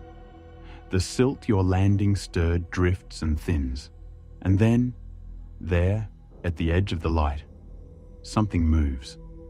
a flat, pale shape, gliding low across the sediment, unhurried, as if the crushing weight of 7 miles of ocean were nothing at all. You see what looked like eyes. You watch it turn. Your heart pounds against the pressure. No living thing should be here. And yet there it is, calm in the beam, before the dark folds over it and it is gone. You will spend the rest of your life certain of what you saw, and the world will spend the rest of its history unsure. In his own account, written afterward in the book 7 Miles Down, Picard described it plainly. As the Trieste settled and he gazed out at the bottom, he saw a flatfish, a creature, he wrote, apparently of the sole family, perhaps a foot long and half as wide, lying on the ooze in the beam of the craft's light. It seemed to him a true fish, with eyes, moving slowly away across the seafloor before the silt and the darkness swallowed it. Nearby, he also noted a shrimp, 2 living things at the very bottom of the world. To Picard, the moment was profound. If a fish, a real, backboned, vertebrate fish, could live at the deepest point in the ocean, under pressure that should flatten any complex creature, then life had claimed even this most hostile corner of the planet. It was a triumphant thought, and for a time, it stood as one of the great revelations of the dive. But almost as soon as the claim reached the wider world, the doubts began. The trouble was that no one else had seen it. There was no photograph. There was no specimen, no measurement, no second witness inside that cramped sphere who could confirm the shape and swear to its nature. There was only Picard's memory of a few seconds, glimpsed through a fogged window in a cloud of stirred sediment, in the failing minutes of the most extreme journey ever attempted. Under those conditions, even the most careful observer might be forgiven for mistaking what he saw. And the biologists had a specific alternative in mind. What Picard described, a flat, pale, slow-moving shape on the bottom, could just as easily have been not a fish at all, but a sea cucumber, a holothurian, some of which are broad and flattened, drifting and settling on the ooze in a way that, to a tired eye and poor light, might resemble a soul gliding away. No backbone, no eyes, not a fish in any sense, but a creature that genuinely does live at those depths, and one that would fit the scene far more comfortably than a vertebrate ever could. Over the decades, the skepticism only hardened, and eventually it was set down in careful scientific form. In a study pointedly titled To Dispel the Myth, the deep-sea biologists Alan Jameson and Paul Yancey laid out the case against the Trieste flatfish. Flounder and sole, they noted, are simply not animals of the Hadal Deep. They belong to far shallower waters. The visibility at the moment of the sighting was, by Picard's own description, badly compromised by silt. In all the years since, through robotic dives, through baited cameras, through the modern expeditions that have returned to Challenger Deep again and again, no one has ever seen a flatfish there, or anything like one. And most damning of all, there is a physical reason to believe that no true fish could survive at that depth in the first place. That reason lies in the strange chemistry of living things under pressure. Fish that dwell in the deep sea rely on a particular molecule, an osmolyte called trimethylamine N-oxide, or TMAO, to protect their proteins from being deformed and disabled by the crushing weight of the water. The deeper a fish lives, the more of this molecule it needs. But there appears to be a ceiling. Below a depth of roughly 8,200 to 8,400 meters, a fish would need to pack in so much of the protective molecule that its own body chemistry would begin to fail. In other words, there seems to be a hard limit to how deep a fish can go. And that limit sits more than 2 kilometers shallower than the floor of Challenger Deep. Above the line, life. Below it, a barrier that vertebrate flesh may simply not be able to cross. The real fish of the deep seem to obey that rule.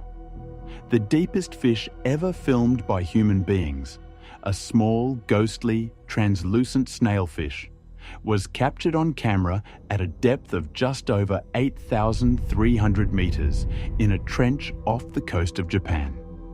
It hovered there at the very edge of what biology appears to allow, near the theoretical ceiling, in a place still thousands of meters shallower than where Picard says he saw his soul. No fish, in all our searching, has ever been found approaching the bottom of Challenger Deep. And so the impossible fish remains exactly that. Impossible, according to everything we have since learned. The physiology argues against it. The absence of any photograph argues against it. The decades of dives that never found its like argue against it. By every measure of modern science, Jacques Picard almost certainly saw a sea cucumber, or a trick of silt and shadow, and not a true fish at all. And yet, there is a peculiar quality to a claim that can be neither proven nor disproven, and the Trieste flatfish has it. Picard was no fool and no fraud. He was a careful, experienced explorer who described what he believed he saw, and he never took it back. The skeptics, for their part, have no specimen to hold up, no film to run, no way to reach back across 60 years and examine the thing themselves. As one of those very skeptics admitted, the situation is a little like arguing about Bigfoot. You cannot prove the creature was there, but neither can you entirely prove it was not. The evidence points one way. The certainty never comes. That is what makes it a mystery rather than a mistake. It lives in the space between a man's word and the world's doubt, sealed forever at the bottom of a trench where no one can go to check. We can say what was probably there. We cannot say what was. And somewhere in the archive of the deep, in a cloud of settling silt in the winter of 1960, a pale shape moves across the floor of the world and slips away into the dark. A fish, or not a fish, glimpsed once by human eyes and never seen again. Story 8. The plastic bag at the bottom.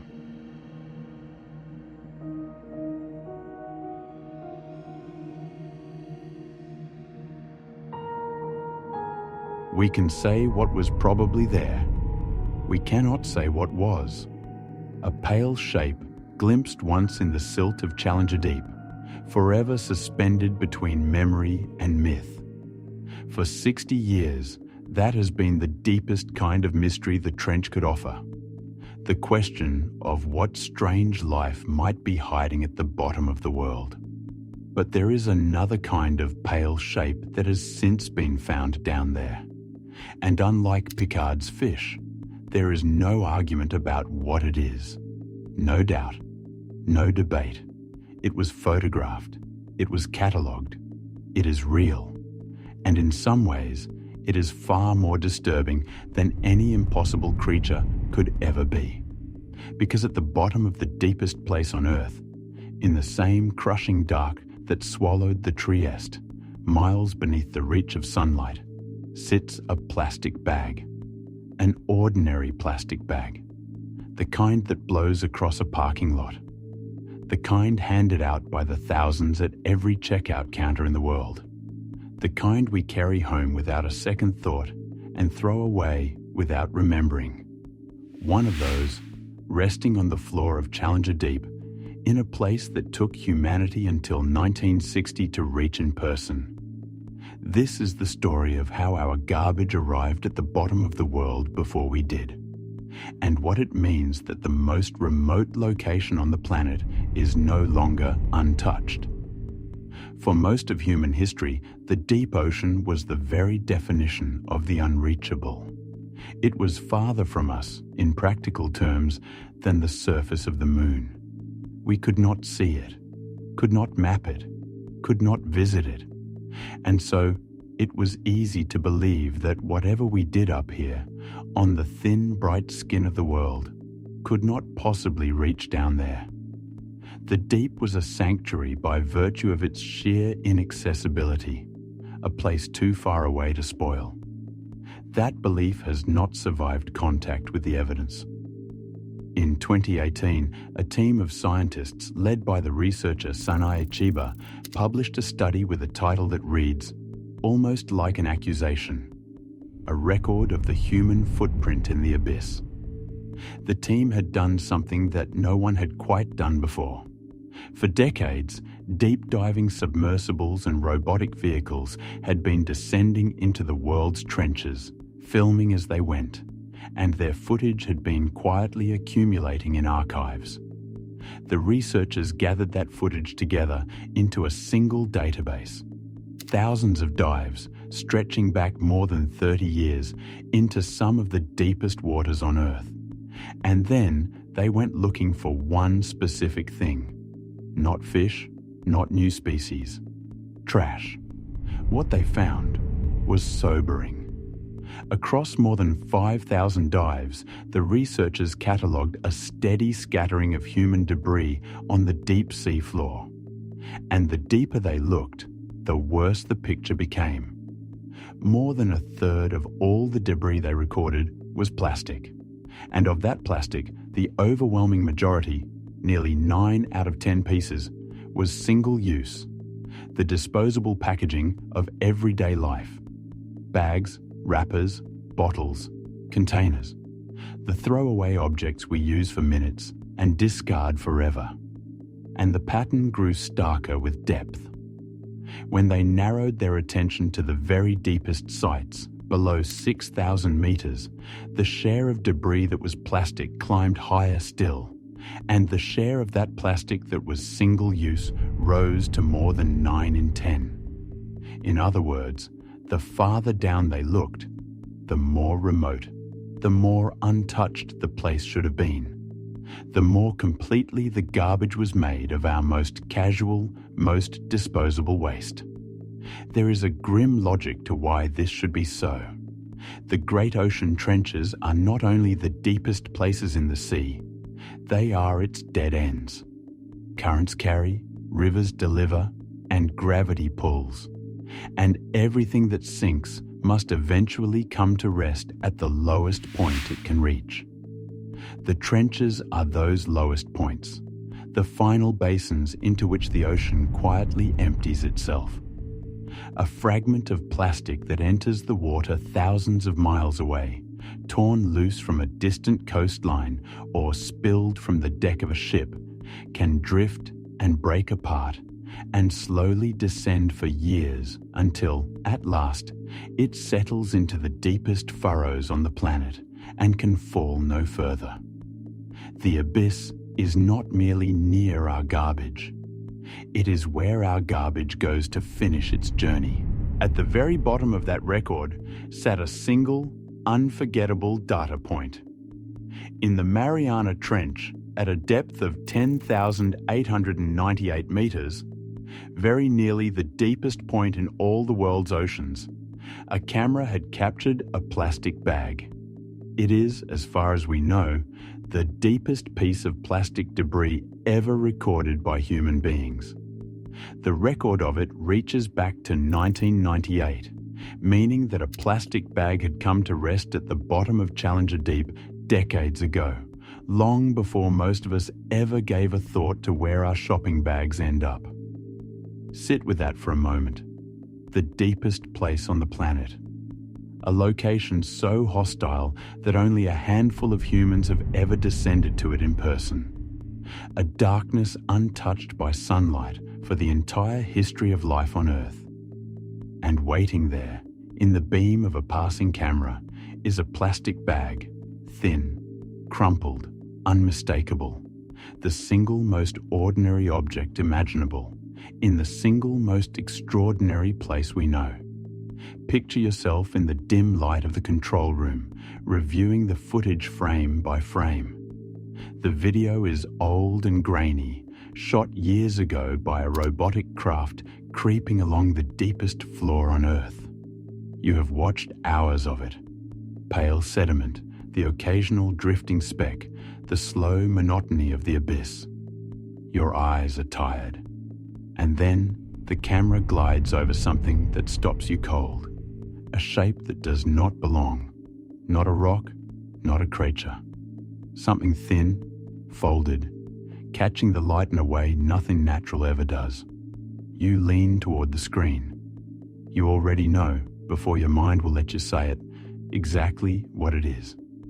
A plastic bag. The same kind hanging in your own kitchen drawer. The same kind you carried groceries home in this morning. It is resting on the floor of the Mariana Trench, nearly 11 kilometers down, in the most remote place a human machine has ever filmed. And it has been there, quietly, for longer than you would care to admit. It would be comforting to think of that bag as a fluke, a 1 in a million piece of litter that happened to drift to the worst possible place. But the database says otherwise. The bag is not an accident.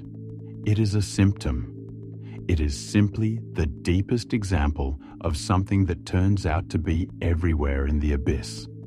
A thin, spreading film of human waste sinking through the water column and settling, piece by piece, onto the floor of a world we imagined we could never touch. And the debris is not merely sitting there, inert. In a striking fraction of the images, roughly 1 in 6 of the plastic sightings, there was life in the frame alongside the garbage.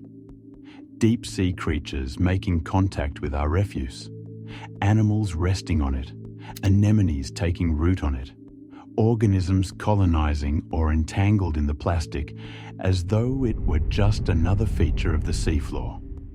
The abyss has begun, in its slow and patient way, to grow around our trash. But if the plastic bag on the seafloor is disturbing, what the scientists found next is worse. Because our waste has not stopped at the bottom of the ocean. It has gone further. It has gone inside.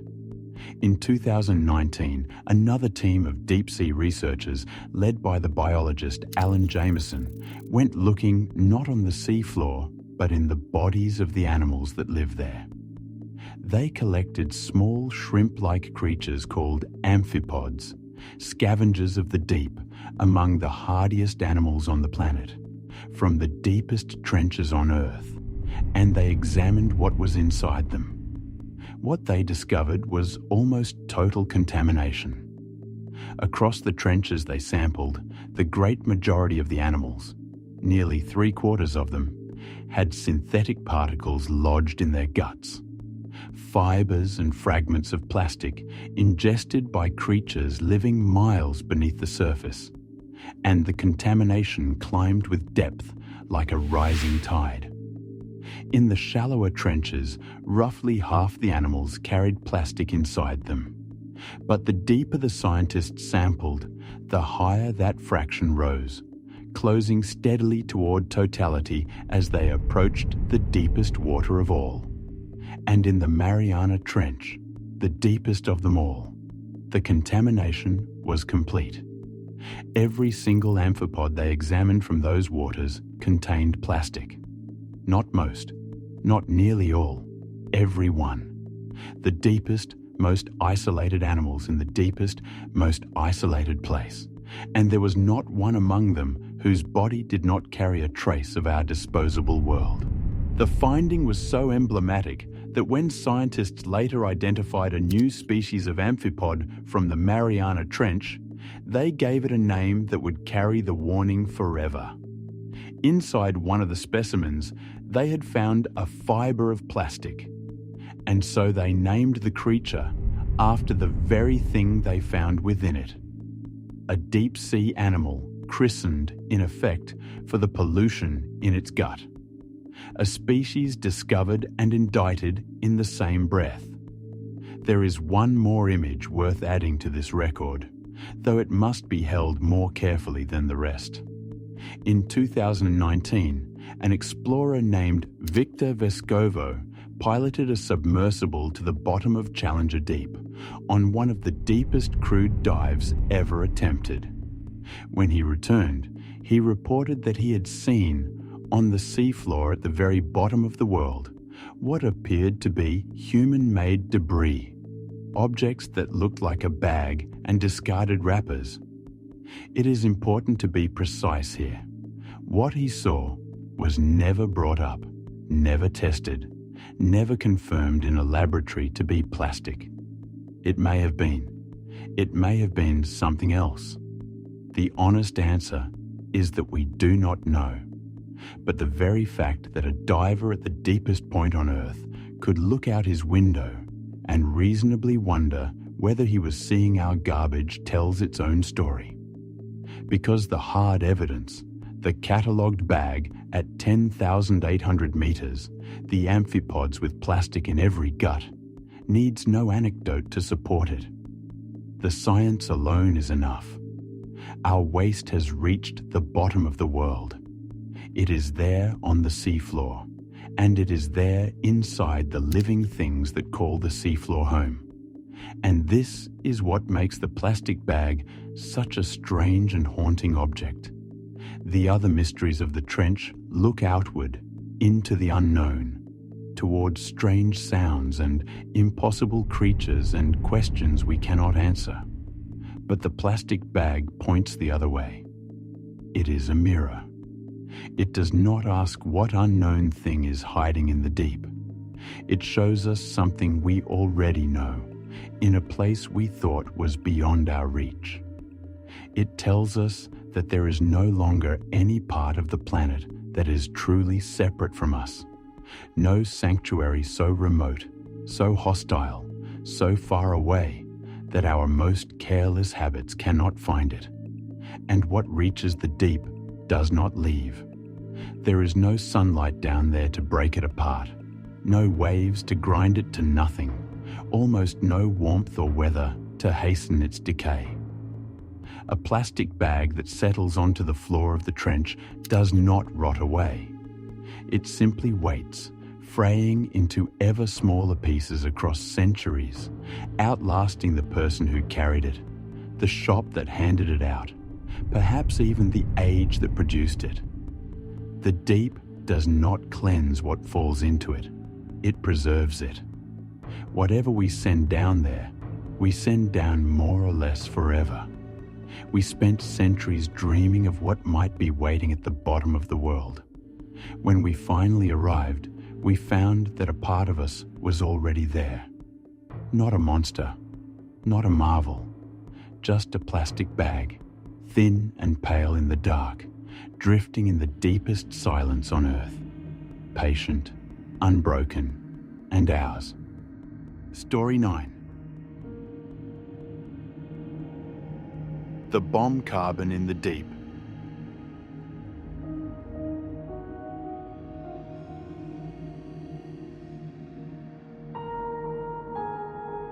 Not a monster, not a marvel, just a plastic bag, thin and pale in the dark, drifting in the deepest silence on Earth, patient, unbroken, and ours. It is a hard image to shake, the proof that our waste has reached the bottom of the world. But a plastic bag, at least, is something you can see. You can point a camera at it. You can watch it settle on the seafloor and know exactly what it is and where it came from. There is a strange comfort in that, in a form of pollution visible enough to photograph. The discovery we turn to now offers no such comfort, because the human trace it reveals cannot be seen at all. It leaves no litter on the seafloor, no shape in the beam of a light. It hides instead inside the very flesh of the creatures that live at the bottom of the world. woven into their tissue, carried in their bodies, invisible and silent. And to understand where it came from, we have to look not down into the ocean, but up, into the sky, into a series of blinding flashes that lit the atmosphere more than half a century ago. This is the story of how the fire of nuclear weapons, detonated in the open air of the 1950s and 60s, found its way into the bodies of animals living 7 miles beneath the sea, and what that impossible journey tells us about how deeply and how quickly the human hand now reaches into every corner of the planet. To follow the trail, we have to begin with the bombs themselves. In the years after the Second World War, the great powers of the world tested their new nuclear weapons in the open atmosphere. Again and again, through the 1950s and into the early 1960s, they detonated these devices above ground and above the ocean, each blast releasing an enormous pulse of energy and radiation into the air. Among the many effects of those explosions was one that would prove strangely useful to science. The blasts flooded the atmosphere with a particular form of carbon, an isotope called carbon-14 or radiocarbon. Carbon-14 is not in itself some exotic poison. It exists in nature in tiny, steady amounts, produced high in the atmosphere, and it is present in trace quantities in every living thing on Earth, including in you. What the nuclear tests did was to suddenly, dramatically increase how much of it was floating in the air. At the height of the testing, the amount of radiocarbon in the atmosphere had nearly doubled from its natural level, a spike so distinct that scientists gave it a name. They call it the bomb pulse. When the atmospheric tests were finally halted, after the signing of the Partial Test Ban Treaty in 1963, the spike began to fade. The excess radiocarbon was gradually absorbed, pulled into plants, into oceans, into the fabric of the living world, and the level in the air slowly declined. But it never fully returned to what it had been. Decades later, the fingerprint of those explosions was still measurable in the atmosphere, still elevated above the natural baseline. The bombs had left a mark on the whole planet's chemistry, a marker frozen into a specific moment in the 20th century. And that marker turned out to be extraordinarily useful, because the bomb pulse entered the living world at a known time, in a known amount. Any tissue built from carbon absorbed after those tests carries the elevated signature. Scientists learned to read it like a date stamp, to look at the radiocarbon in a plant, an animal, even human tissue, and estimate when that carbon had been drawn from the environment. The explosions of the Cold War had, almost by accident, written a time stamp into all life on Earth. For a long time, one might have assumed that this time stamp belonged only to the surface world, to the plants and animals living in the sunlit realm where the carbon first fell. The deep ocean, after all, is a place apart. The water at the bottom of the great trenches is ancient. It can take many hundreds of years for surface water to circulate down into the abyss and back again. By that reasoning, the deepest ocean should be one of the last places on Earth to feel the touch of a 20th century explosion. If the bomb pulse ever reached the bottom of the Mariana Trench, it should take centuries to get there. In 2019, a team of scientists led by the researcher Ning Wang, working within the Chinese Academy of Sciences, decided to test that assumption. And what they found overturned it completely. The team gathered small, scavenging, shrimp-like animals, amphipods, from some of the deepest trenches in the Western Pacific, the Mariana, the Musau, and the New Britain trenches. These were creatures pulled from depths ranging from around 6,000 meters down to nearly 11,000, the very floor of the deepest ocean on Earth. Then they measured the carbon in the animals' bodies, in the muscle of their tissue, and in the contents of their guts. The radiocarbon was there. Not the low, ancient signature of deep water that had been sealed away from the surface for centuries, but the elevated, unmistakable fingerprint of the bomb pulse. The animals at the bottom of the world were built, in part, from carbon that had been marked by nuclear explosions in the sky. The fire of the 1950s was inside them. Stand for a moment in the laboratory, far from any ocean, where the answer finally arrives. In front of you is a sample so small it is almost nothing. A trace of carbon drawn from the muscle of an animal hauled up from 7 miles down, a creature that spent its whole life in darkness and cold. You have prepared it, purified it, fed it into the instrument that can count the rarest of atoms. You expect the reading of ancient water, carbon locked away from the world for centuries, old and depleted and dull. The number comes back. You read it once. You read it again. It is not old at all. It is high, carrying the unmistakable fingerprint of the bomb pulse, the signature of explosions set off in the open sky before this animal was ever born. For a moment, you simply sit with it. The fire that lit the atmosphere of the last century is here, in your hands, pulled from the body of a creature at the bottom of the world. There is nowhere, you understand now, that we have not already reached. The only way this could be true was if the surface and the deep were connected far more intimately and far more quickly than anyone had assumed. And the researchers worked out how. The answer was food. Life in the deep trenches does not make its own energy. Down there, in the endless dark, there is no sunlight to power the growth of plants. Instead, the creatures of the abyss depend on what falls from above. A constant, gentle drift of organic material sinking down from the sunlit waters miles overhead.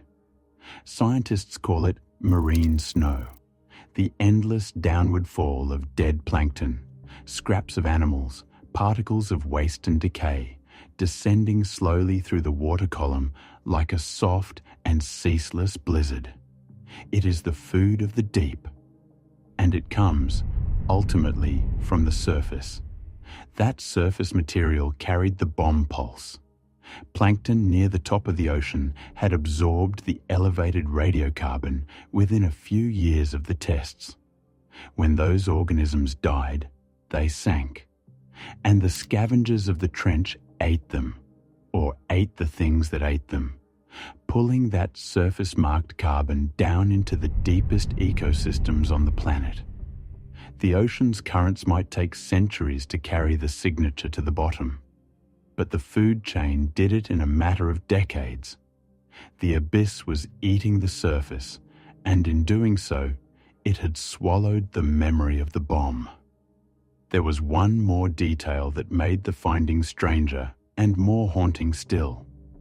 The deep amphipods were not the tiny, short-lived creatures one might expect. In the crushing cold of the trench, life slows down, and these animals had adapted by becoming remarkably large and remarkably long-lived. While their shallow water relatives might measure a couple of centimeters and live for less than 2 years, the giants of the trench could grow several times that size and live for a decade or more. Their metabolism was slow, their lives were long, and that meant that the bomb-marked carbon they consumed did not simply pass through them. It accumulated. It built up in their long-lived bodies, stored in the tissue of animals that would carry it, quietly, for years. The trench was not just touched by the bomb pulse, it was hoarding it. And the bomb carbon was only a messenger, It happened to be easy to measure, a clean, datable signal that scientists could follow with precision. But it travelled the same road that everything else from the surface must travel. Whatever we release into the upper ocean, from nutrients to industrial chemicals to the drifting fragments of our plastic, rides the same slow snowfall into the deep. The radiocarbon simply proved that the route existed and proved how fast it runs. If the fingerprint of a bomb test can reach the deepest trench on Earth within a single human lifetime, then so, in time, can nearly everything else we pour into the sea. Step back and consider the full shape of what this means. In the middle of the 20th century, human beings set off weapons in the open air, and in doing so, they changed the chemistry of the entire atmosphere.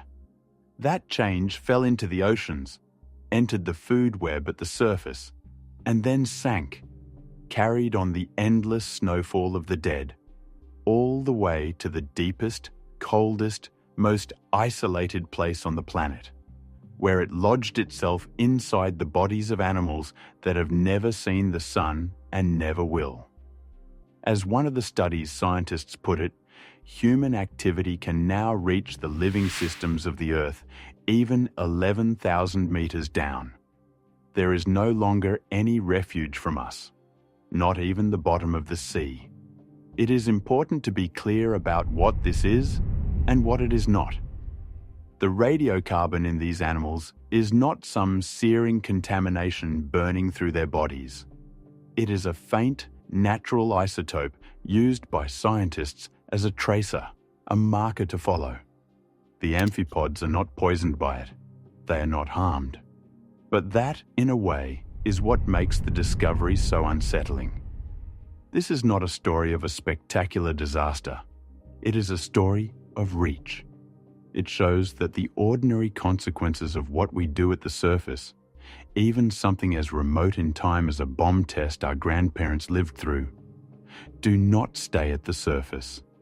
They travel. They descend. They find their way into the flesh of creatures in a place we can barely visit. And they stay there. The plastic bag told us that our waste can reach the bottom of the world. The bomb carbon tells us something quieter and, in the end, more profound. That the bottom of the world is not a world apart at all. It is downstream of us. Everything we release into the sky and the sea eventually goes somewhere. And some of it, it turns out, goes all the way down, into the dark, into the bodies of the deep, carrying the signature of our history into the last place on Earth we ever imagined we could touch. We looked for the edge of our influence, the point where the human hand finally stops. And in the flesh of a pale creature in the deepest trench on Earth, marked by fire that lit the sky before it was born, we found that there may no longer be any edge at all. Story 10.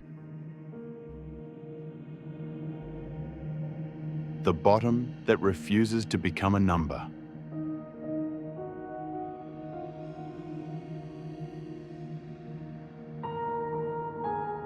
We looked for the edge of our influence, the point where the human hand finally stops.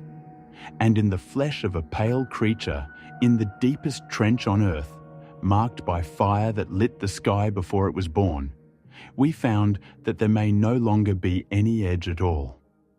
We have reached the bottom of the world then. We have sent our machines and our own bodies down to it, listened to it, photographed it, and found our fingerprints already waiting there.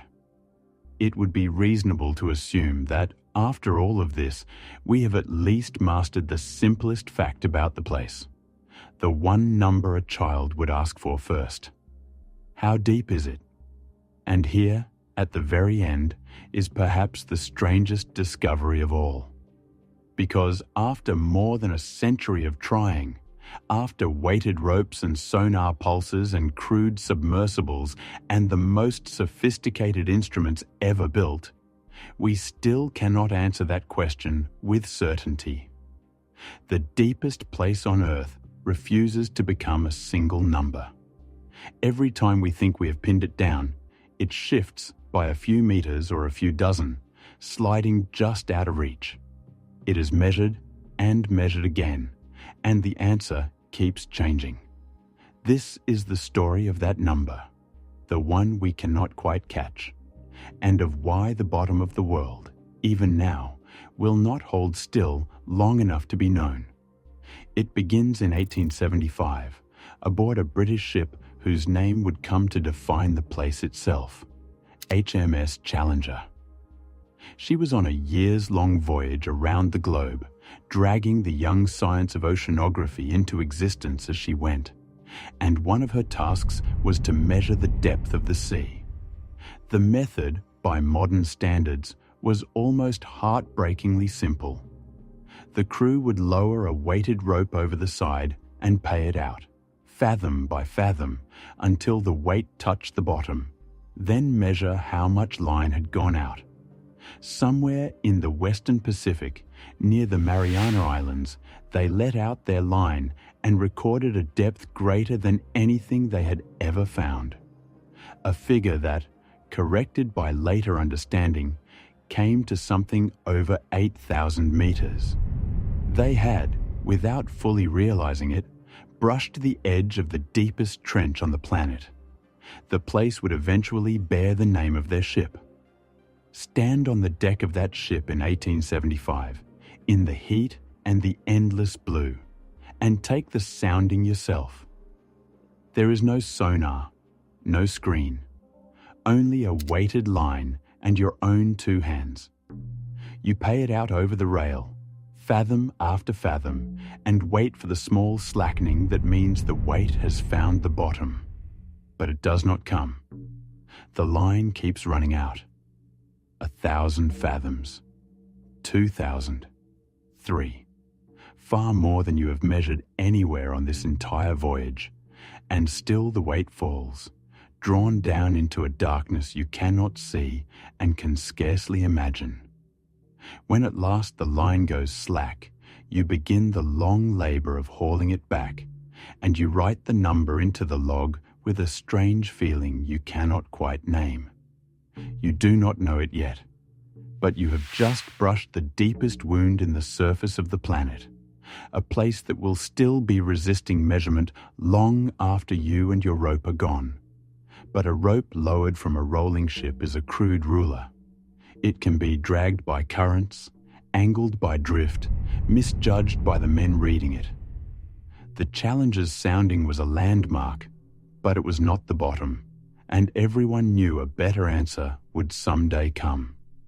It came in 1951, when another British vessel, a second ship also called Challenger, returned to those waters carrying a new kind of tool. Instead of rope, she used sound. By sending a pulse of sound down into the water and timing how long it took to bounce back from the seafloor, her crew could estimate the depth without ever touching bottom. Their soundings reached far deeper than the old rope had, down past 10,000 meters. And it was this survey that gave the deepest point its name, Challenger Deep, in honor of both ships and the century of curiosity between them. Then, in 1957, a Soviet research ship called the Vityaz crossed the same trench and reported a depth deeper still, a figure past 11,000 meters.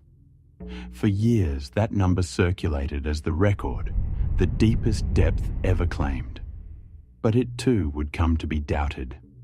The Vityaz's instruments had not fully accounted for the way sound changes as it travels through the ocean, and modern scientists regard her famous figure as very likely too deep, an overstatement produced by the limits of the technology of its day.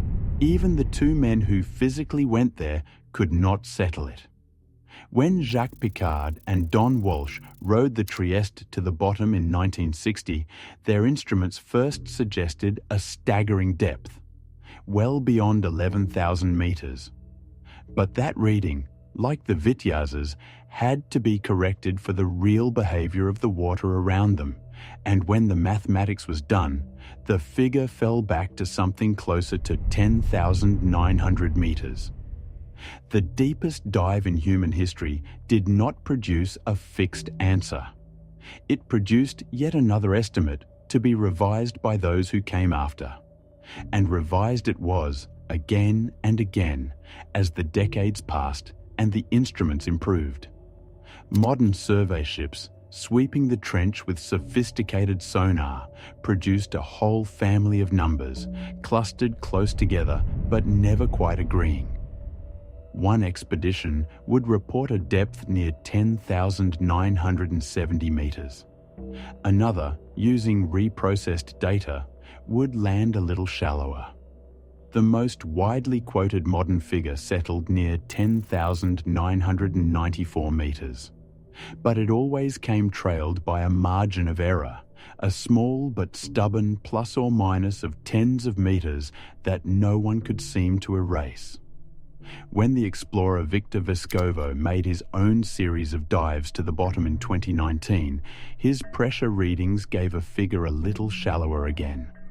And the most careful modern reassessment, combining descent gauges with sonar and corrections for gravity and the behavior of the water, arrived at a number near 10,935 meters, with an uncertainty, its authors admitted, that could never quite be reduced to zero. So why is it so hard? Why should the deepest place on Earth, which we have visited in person, resist being measured to the meter when we can weigh a distant star and time the spin of an atom?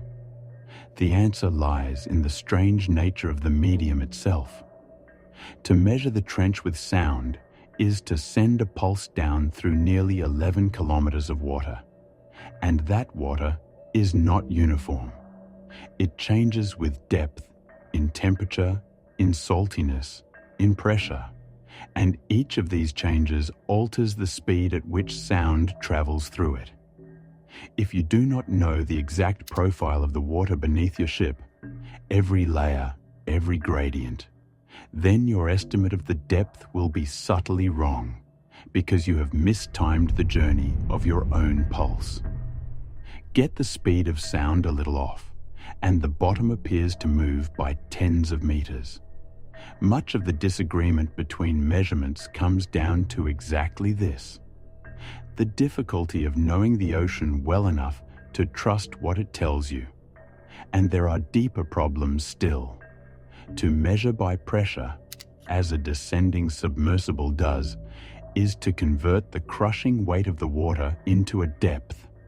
And that conversion depends on the density of the water and even on the strength of gravity in that particular spot on the globe, which itself varies from place to place.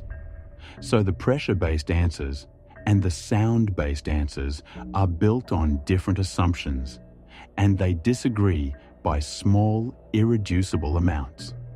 Neither is simply right. Even the shape of the trench conspires against us. A pulse of sound does not strike the bottom as a single point. It spreads as it descends, so that by the time it reaches the floor, it illuminates a patch of seabed that may be hundreds of meters across. The true deepest point might be a narrow crack, a slender dip, hiding within that patch, averaged away, smoothed over, missed entirely. And Challenger Deep is not one simple pit, but a long trough with several separate basins, tens of kilometers apart, each a candidate for the deepest spot.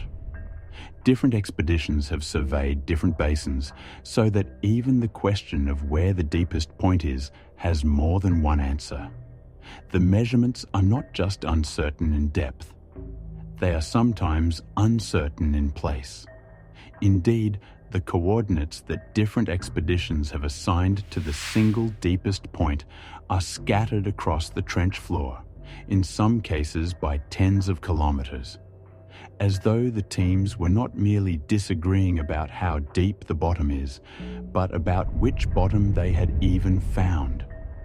Add to all of this the restless surface from which every measurement is ultimately referenced, a sea that rises and falls with the tides, that must be tied to some agreed-upon definition of where sea level even is.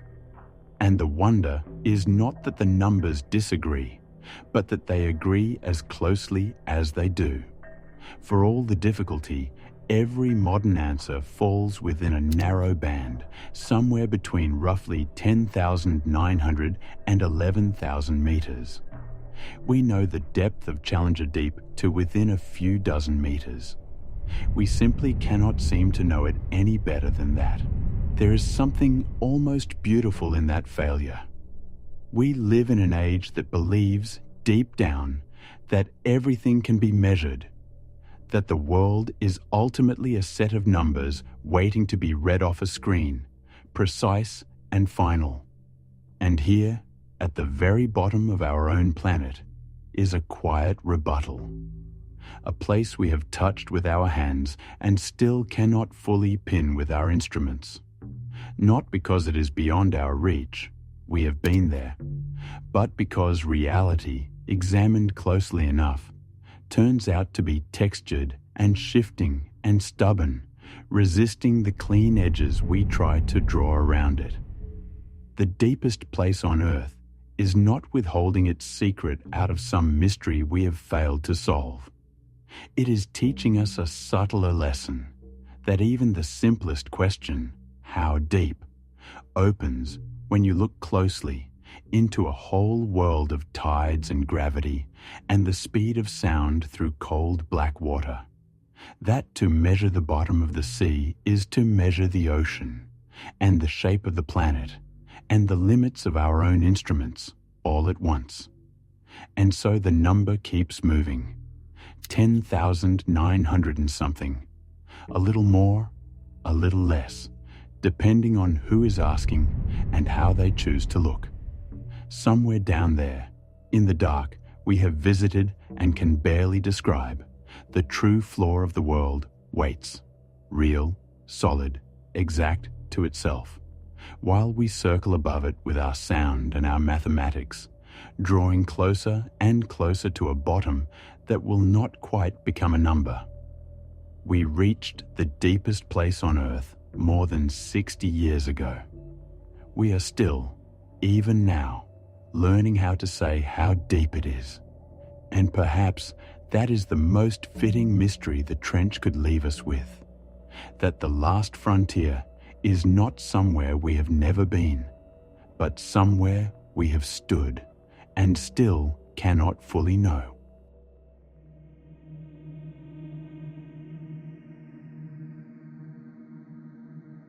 Story 10.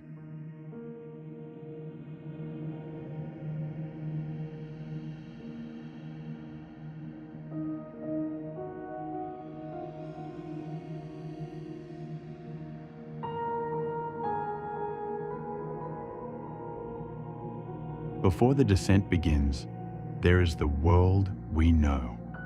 A world of air moving softly through rooms, of sunlight passing through windows, of lungs filling without thought. The body lives here so comfortably that it forgets the invisible ocean pressing down around it. At sea level, every square inch of skin is already under pressure. The atmosphere rests on us with a weight of about 14.5 pounds per square inch, but we do not feel crushed because the fluids inside us answer back. Our blood, our cells, and the water woven through muscle and bone all push outward in balance with the air around us. This is the gentle pressure of the human world. But the ocean changes that agreement.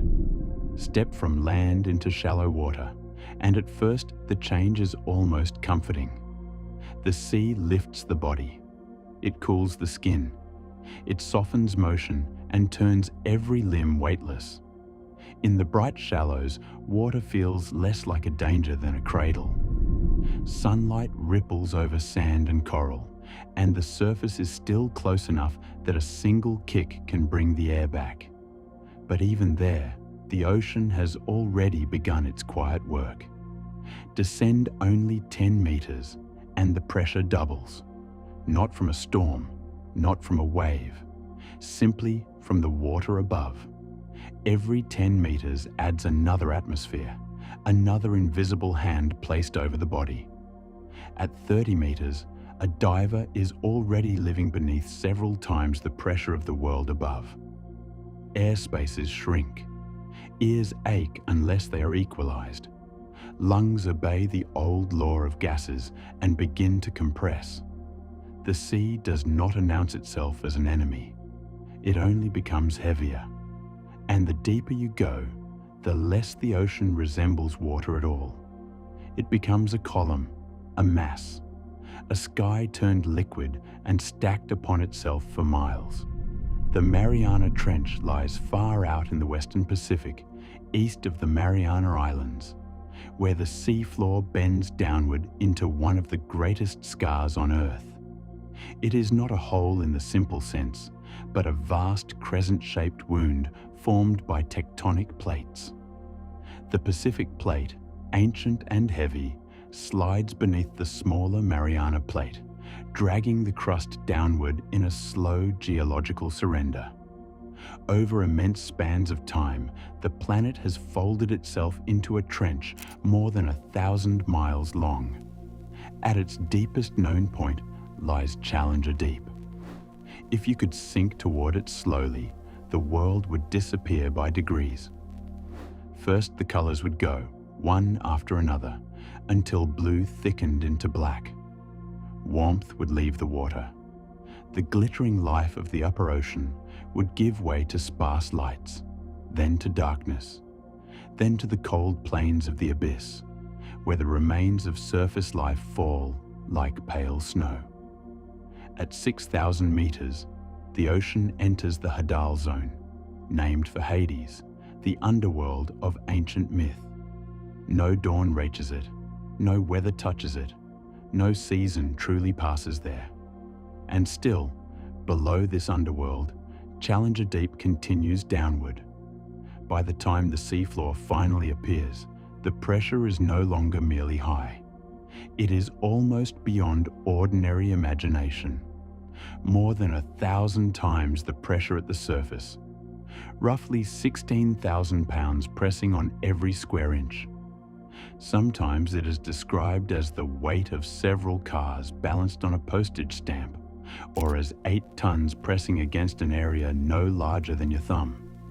But even those comparisons fail, because they still imagine weight coming from one direction. In Challenger Deep, the weight comes from everywhere. It presses down from above, upward from below, inward from every side. It does not fall on you like a stone. It surrounds you like a decision already made. This is what makes the pressure of the deep so difficult to imagine. Human beings understand crushing as impact. We imagine a collapsing roof, a landslide, a fist, a machine. But the deep ocean does not crush that way. It is patient and total. It does not strike. It equalizes. It finds every space where the pressure is lower, every pocket of gas, every weakness in a seal, every flaw in a wall, every soft boundary between inside and outside. And then it closes the difference. For the human body, this is where the familiar world ends. A person could not simply swim down to Challenger Deep. Long before reaching it, the cold, the darkness, the lack of breathable air, and the increasing pressure would end the attempt. But imagine, for a moment, a body somehow transported there unprotected, placed instantly into that Hadal darkness. The first failure would not be theatrical. It would not look like the slow, drowning scenes of old maritime paintings. It would be faster, stranger, and more absolute. The air spaces would collapse. The lungs, built for a world of gentle atmospheric balance, would be overwhelmed. The chest could not hold its shape against the difference. Air would compress violently. The sinuses and middle ear, the small cavities we barely think about in ordinary life would become points of injury. Any trapped gas would shrink to a fraction of its surface volume, and any tissue surrounding it would be forced inward by the surrounding sea. The body, made mostly of water, would not flatten like paper in the way people sometimes imagine. Water-rich tissue resists compression better than air, but that does not make the body safe. It only means the destruction would be more intimate. It would happen in the places where the human form depends on emptiness. A breath is emptiness held open. A lung is a delicate architecture of air and membrane. The ear is a tiny chamber balanced between pressure and perception. The sinuses are quiet hollows carved into bone. At the bottom of the trench, hollowness becomes a liability. The ocean would not need to tear the body apart from outside. It would simply remove the possibility of internal space. And beyond the collapse of air, pressure would begin to trespass into chemistry. Human cells are not built for Hadal force. Proteins depend on shape. Membranes depend on structure. Nerves depend on tiny differences carefully maintained across fragile boundaries. At the surface, those systems work so smoothly that they feel almost eternal. But in the trench, pressure pushes molecules closer together and changes the way biological machinery behaves. Enzymes can falter. Membranes can stiffen. Signals can misfire. The deep does not only threaten the body as an object, it threatens the body as a process. Life, after all, is not just matter. It is motion arranged with extraordinary precision. At Challenger Deep, that precision belongs to creatures that have spent millions of years negotiating with the weight. The animals of the trench are not armored giants in the way old legends might suggest. They are often pale, soft, and quiet. Amphipods, small scavenging crustaceans, move across the sediment like living commas. Sea cucumbers drift or crawl over the Hadal floor, their bodies shaped for a world without sunlight. Microbes live in the mud itself, working through chemical pathways that do not depend on the sunlit abundance of the surface. Some organisms carry special molecules that help stabilize proteins under pressure. Others have flexible membranes, altered enzymes, or bodies with no dangerous air spaces waiting to implode. They survive not by resisting the trench as a human machine must resist it, but by belonging to it. A deep-sea amphipod does not carry a bubble of surface air inside its chest. It does not need a metal sphere, a pressure hull, or a carefully calculated seal. It is born into the weight. Its body is written in the language of pressure. Its chemistry accepts what ours would reject. To us, the trench is an assault. To it, the trench is home. And that contrast may be the most unsettling part of all. Because the Mariana Trench is not empty. It is not a dead pit. It is a living world, but one that life has entered only by surrendering almost everything familiar. No lungs, no warm blood in the human sense, no dependence on sunlight, no fragile pockets of ordinary air. The deeper the ocean goes, the more it seems to favor softness over strength, patience over speed, chemistry over force. The creatures there do not conquer the pressure. They are shaped by it until there is no clear boundary between survival and submission. Human beings, by comparison, arrive as trespassers wrapped in engineering. Every successful descent into Challenger Deep has been a story of walls. The Bathyscaphe Trieste, carrying Jacques Picard and Don Walsh in 1960, reached the bottom inside a small steel sphere built to hold the surface world intact. More than half a century later, James Cameron descended alone in the deep-sea Challenger, sealed inside another carefully designed pressure vessel. Modern full ocean depth submersibles use titanium, syntactic foam, layered systems, redundant seals, and years of testing, all for one purpose: to keep the ocean from getting in. That is the true meaning of deep sea exploration. It is not simply going downward. It is carrying one atmosphere of human existence into a place where that atmosphere has no right to remain. Inside the submersible, a person breathes, speaks, watches instruments, perhaps places a hand against the inner wall. Outside, the pressure waits with the calm of an ancient law.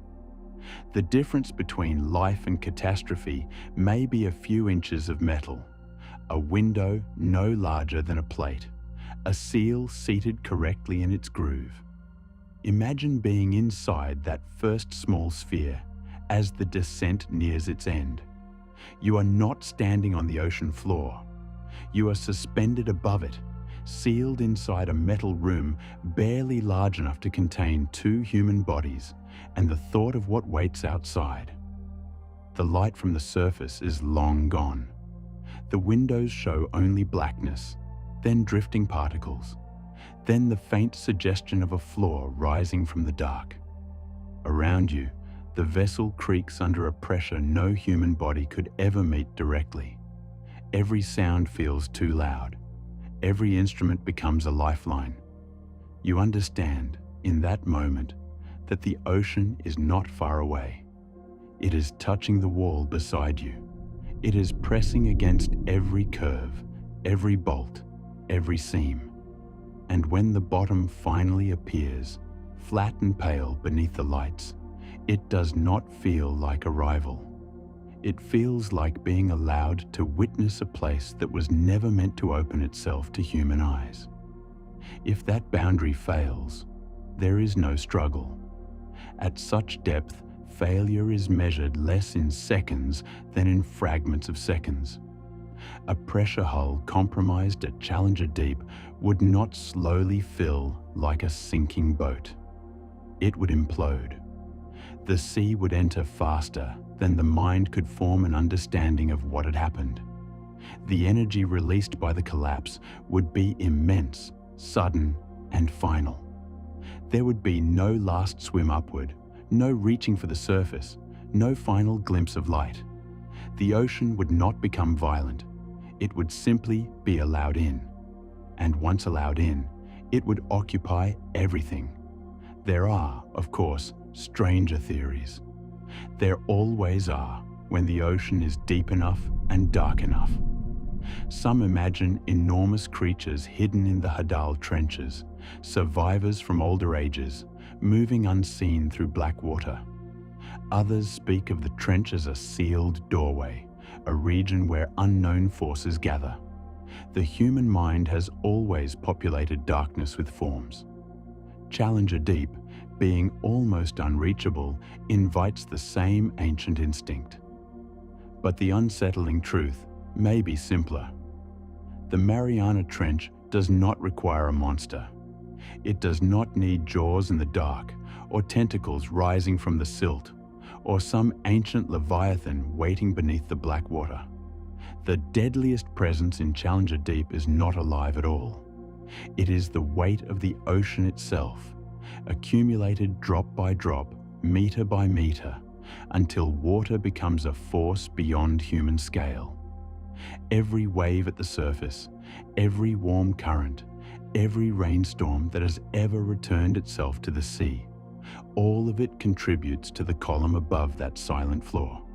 And there, at the bottom, the water is not merely around you, it is against you. The idea is difficult to hold because water is the substance of life. We drink it, we bathe in it, we are made from it. It falls from the sky and gathers in rivers. It fills cells, carries blood, softens the earth, and reflects the moon. In the human world, water is often gentle, even sacred. But at Challenger Deep, water reveals another nature. Given enough depth, enough mass, enough time, it becomes something like gravity made liquid, a clear, invisible weight that can erase anything unprepared for it. And still, in that erasing place, small lives continue. Humans have answered that question only with machines. But the trench remains. Long after the engines fade, long after the submersible returns to the ship and the hatch opens to warm air, the pressure below continues without interruption. It presses on mud, on stone, on pale animals, on the wreckage of anything that falls too far. It presses in darkness and in silence. It presses whether we measure it or not. Perhaps that is why Challenger Deep feels less like a location than a warning. It reminds us that the surface is not the rule of the planet. It is the exception. The warmth, the air, the gentle pressure that lets a lung expand and a human voice speak. All of it exists within a narrow band, a fragile mercy wrapped around a world far more extreme than it appears. Below that band, the earth changes character. The ocean stops being scenery and becomes a force. The body stops being capable and becomes temporary. And if you were ever to find yourself there, beyond all rescue, beneath nearly 7 miles of black water, you would not need to see a creature moving toward you. You would not need to hear a sound from the abyss. You would not need to wonder what was hiding in the dark, because the thing that would end you would already be everywhere. The Mariana Trench does not need monsters to kill you. Its weight is enough.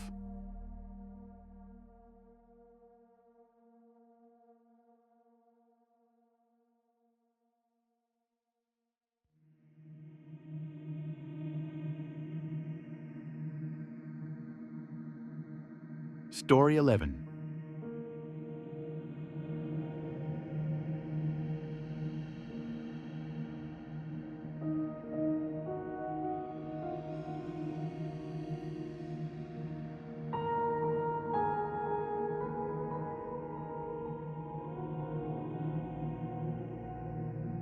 Weight is only the first language of the deep. It presses before it speaks. It surrounds before it reveals. And if the pressure of the Mariana Trench is the force that would erase the body, then darkness is the force that would begin working on the mind long before the bottom was ever reached. Because the descent into Challenger Deep is not only a journey downward, it is a journey away from every visual rule the human brain depends on. At the surface, the world is full of signals. The sky tells you which way is up. The horizon divides air from sea. Sunlight gives shape to waves, distance to clouds, color to the living world, and edges to almost everything the eye can understand. Even at night, the surface is rarely truly dark. There is moonlight on water, starlight above, the glow of instruments, and the pale line where ocean meets air. But begin to descend, and the world starts to close. At first, the change is almost beautiful. The surface above becomes a wavering mirror. Sunbeams enter the water in slanting columns, gold near the top, then softer, bluer, quieter. For a short while, there is still a sense of place. You can look upward and find brightness. You can look downward and see the blue deepen. You can measure yourself against the fading sun. But the ocean is not generous with light. Water absorbs it slowly, color by color, until the familiar world is dismantled. Red disappears first. Orange and yellow fade after it. Green holds on for a while, then thins into blue. Blue travels farther than the rest, and so the ocean becomes blue, not because it is gentle, but because blue is the last color to survive. And then, even blue begins to fail. By a few 100 meters down, the surface is no longer a place you belong to. It is only a glow above you, dim and unreachable, like a memory shining through smoke. below that, in the twilight zone, light no longer behaves like daylight. It becomes a suggestion, a faint haze, a direction more than an illumination. Then, somewhere in the descent, the direction itself vanishes. The water no longer looks blue. It looks black. Not black like a room at night, not black like a forest under clouded stars, but black in a way that seems almost solid. A darkness without walls, without corners, without distance, and without mercy. This is one of the great psychological terrors of the deep ocean. It does not merely hide things from you. It removes the very idea of where things might be. But in the deep ocean, the old map-making instincts begin to collapse. There is no horizon, no sky, no ground for miles, no ridge, no doorway, no trail, no mountain silhouette. Nothing fixed enough for the eye to hold. You are suspended in a volume so large that distance stops feeling real. A speck of light drifting past a window could be inches away, or many meters. A pale shape ahead might be a tiny animal near the glass, or something larger beyond the reach of the lamps. A shadow in the beam could be sediment, a cable, a trick of reflection, or the mind trying to turn emptiness into form. And because there are no landmarks, there is no scale. The deep sea often looks alien in footage from submersibles for this reason. Without a familiar object beside them, creatures can appear monstrous or miniature until a manipulator arm, a ruler, or a piece of equipment restores proportion. The eye needs comparison. Without it, the brain guesses. In the Mariana Trench, it would have almost nothing to guess with. The trench is often imagined as a canyon, and in a geological sense, it is. A vast scar in the Western Pacific, formed where the Pacific Plate bends downward beneath the Mariana Plate. But from inside the descent, it would not appear as a canyon at all. No cliffs would open around you. No stone walls would guide the way. There would be only water, then darker water, then darkness, extending in every direction. The deepest ocean does not always reveal itself as scenery. Sometimes it reveals itself as absence. In 1960, when Jacques Picard and Don Walsh descended into Challenger Deep aboard the Bathyscaphe Trieste, they entered a world where sight had to be manufactured. Their craft carried lights, instruments, viewports, and the fragile courage of engineering. Outside the small window, beyond the glow they brought with them, there was nothing the human eye could claim. The darkness was older than their machines, older than the maps that named the trench, older than the human vision itself. When darkness becomes a directionless world, you are inside that small pressure sphere as the descent finally slows. For hours, the window has shown almost nothing but blackness, interrupted only by the narrow reach of your own light.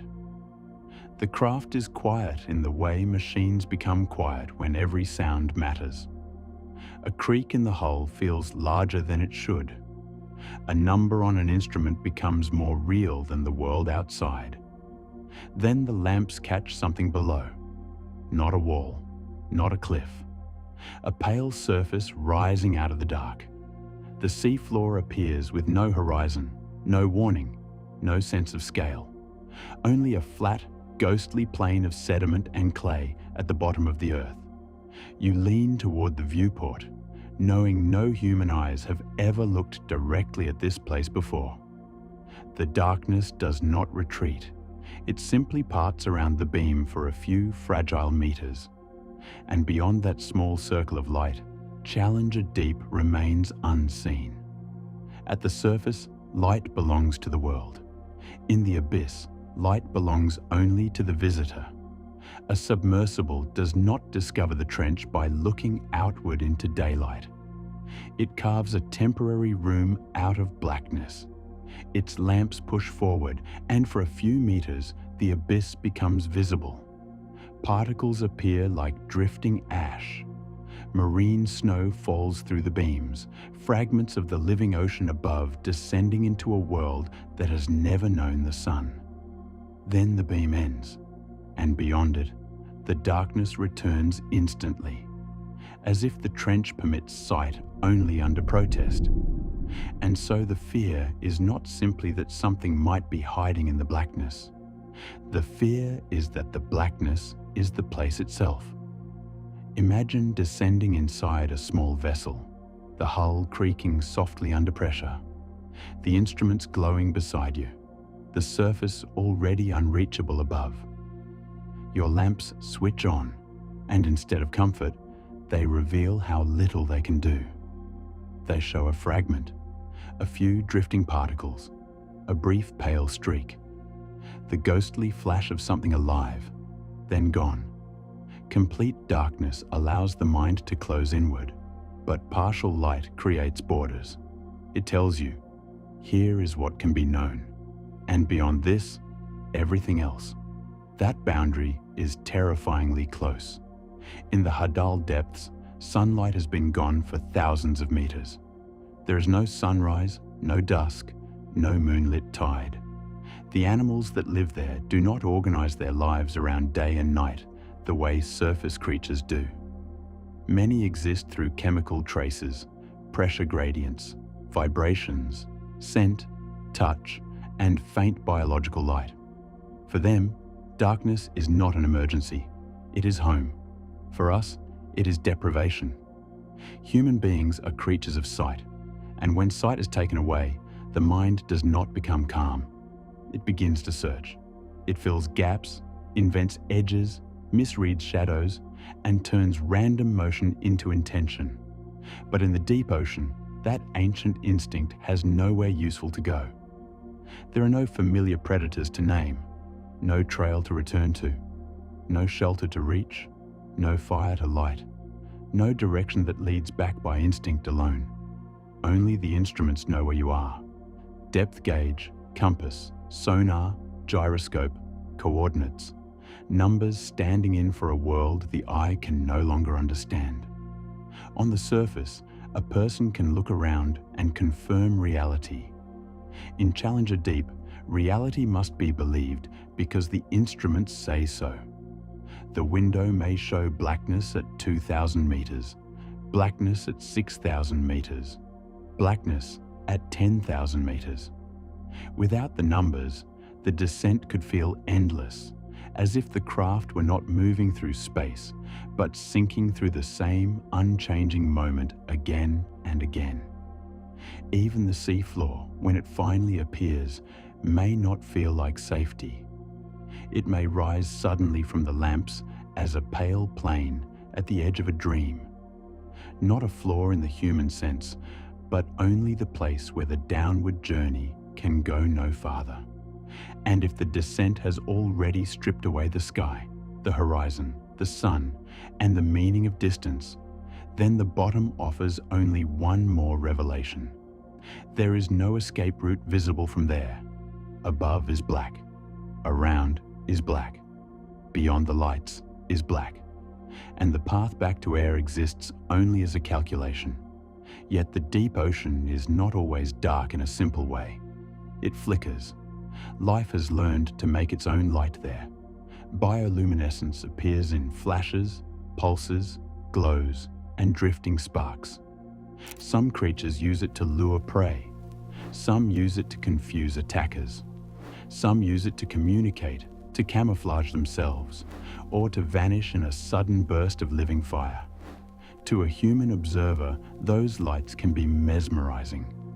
A blue-green point trembling in the water, a faint ribbon curling through the black, a shape flashing once and disappearing before the eye can decide whether it was near or far. When darkness becomes a directionless world.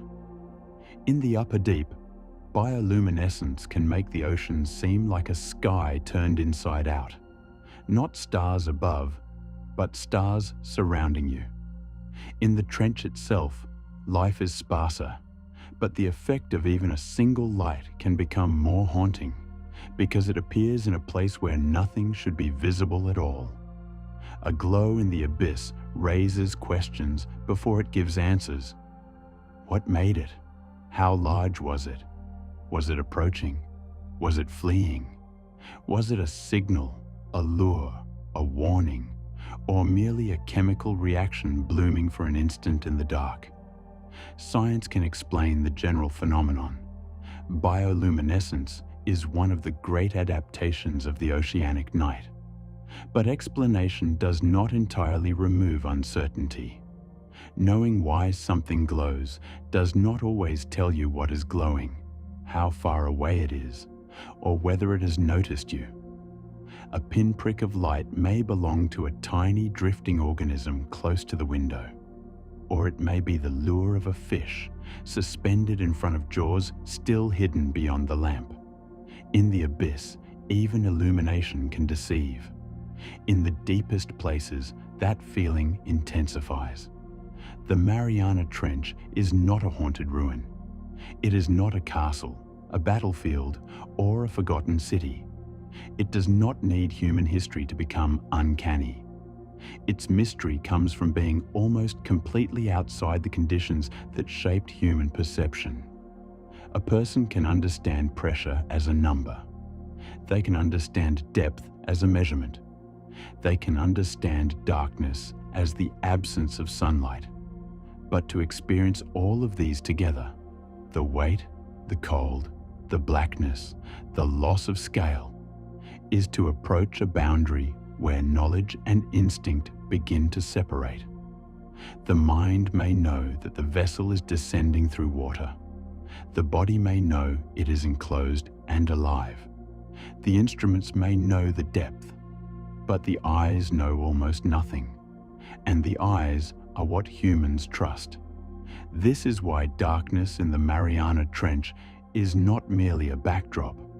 It is one of the dangers, not because it kills the body as pressure would, but because it removes the mind's oldest defenses. It makes navigation artificial. It makes distance uncertain.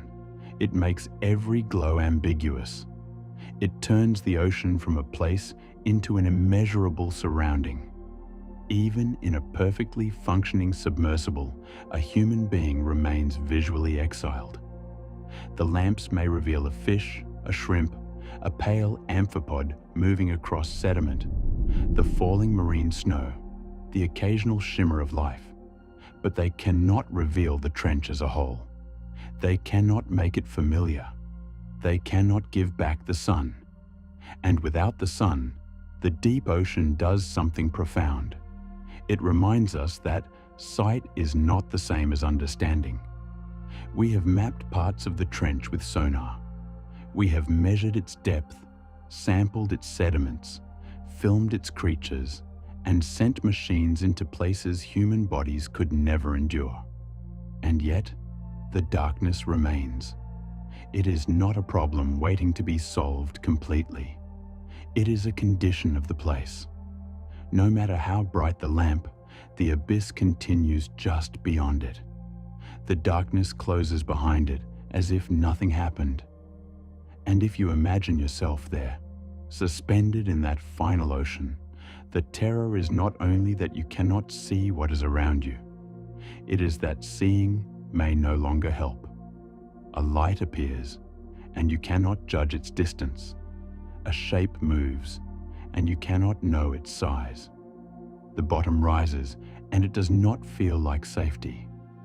The surface exists, but only as an idea thousands of meters above. The way home is invisible. There is only the glow you brought with you, and the blackness waiting outside it. Humans are creatures of sight. We evolved beneath a sunlit sky, in a world of edges, faces, pathways, shadows, and horizons. We learned to survive by looking outward and believing that what we saw could guide us. But the deepest ocean is older than that belief. It is a place where sunlight disappears, distance loses meaning, and direction becomes something the eye can no longer provide.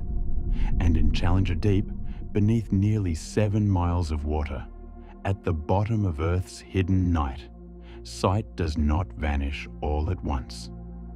It simply becomes less and less useful, until the darkness is no longer something in front of you.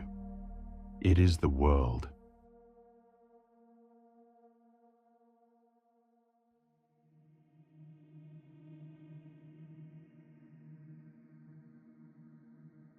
Story 12.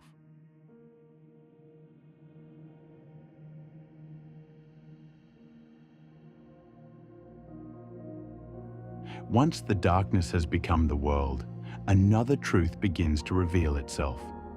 At Challenger Deep, the human being is not really descending into the ocean, not in the way a fish descends, not in the way an amphipod drifts through the black water, or a microbe settles into the cold mud, or a translucent creature moves with the slow certainty of something born to belong there.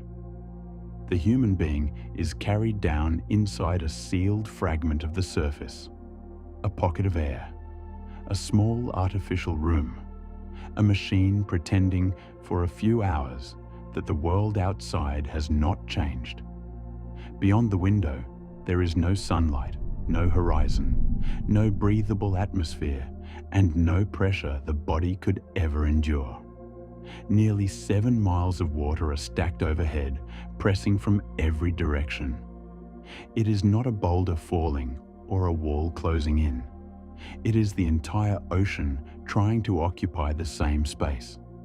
And inside that impossible pressure sits a person in a metal chamber, breathing because valves continue to open, staying conscious because carbon dioxide is being removed, remaining warm because power is still flowing, seeing only because lights have not gone dark, and surviving because a pressure vessel refuses to become anything less than perfect.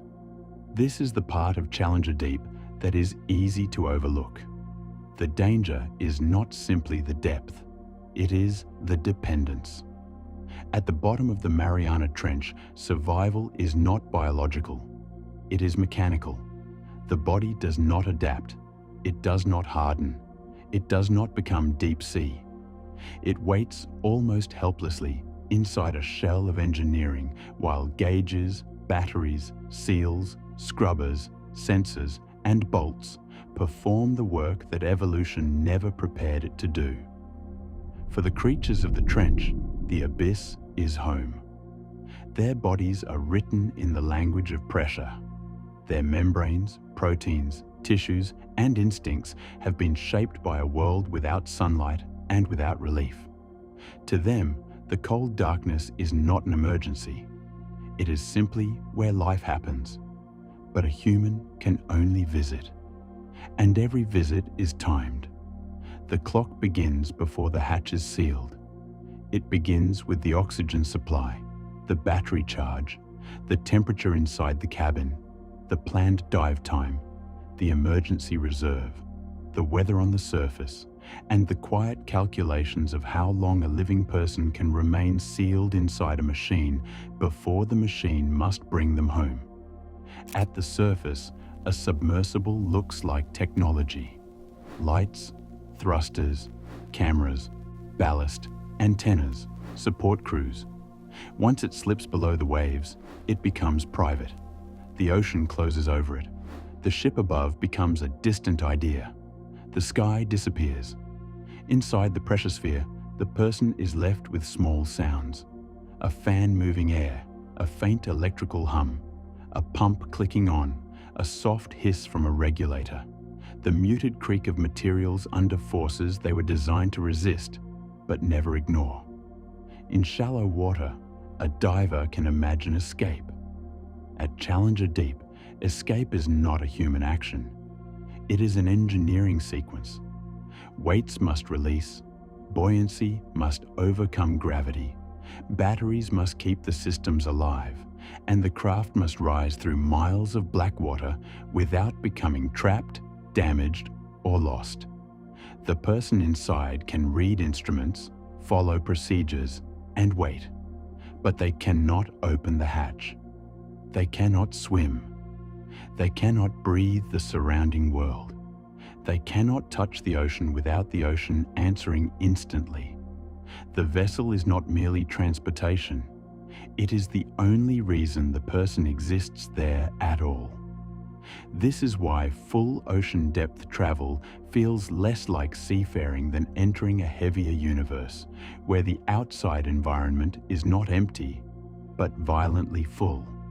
And every part of the craft has to remember that. The pressure hull is usually round for a reason. A sphere shares force more evenly than a box, allowing the ocean's pressure to press without finding corners where destruction can begin. It is the simplest shape for a terrible demand: hold back the sea. But even a perfect sphere is not alone. There must be a hatch, a viewport, electrical penetrations, oxygen lines, sensors, mounts, and seals. Each one is a place where the sealed world inside meets the crushing world outside. On land, a faulty seal is an inconvenience. At full ocean depth, it is a boundary between life and instant erasure. Pressure does not need anger or speed. It only needs an opening. The old bathyscaphe Trieste carried Jacques Picard and Don Walsh to the Challenger Deep in 1960 inside a cramped pressure sphere beneath a vast float.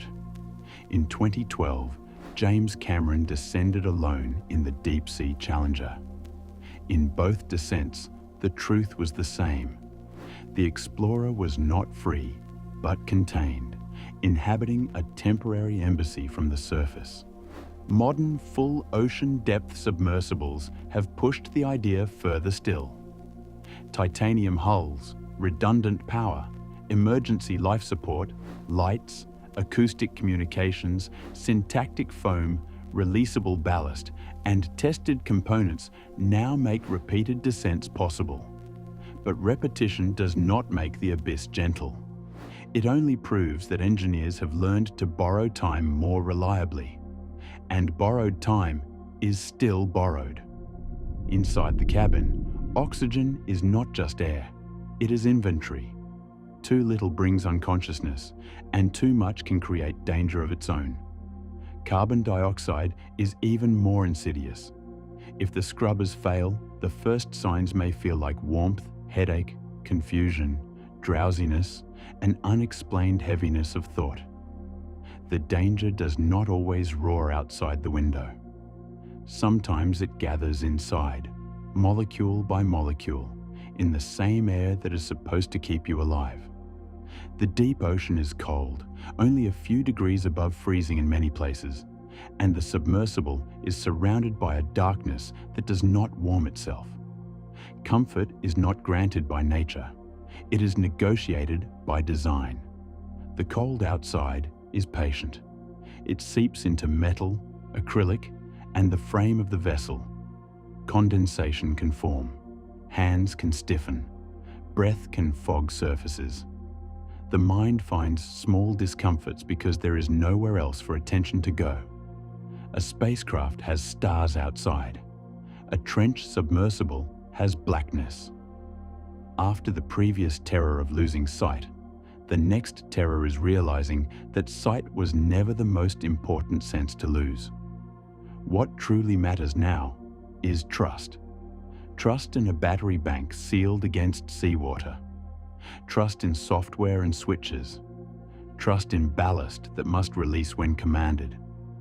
Trust in the tiny circles of rubber, metal, and glass that separate the pilot from the Hadal world.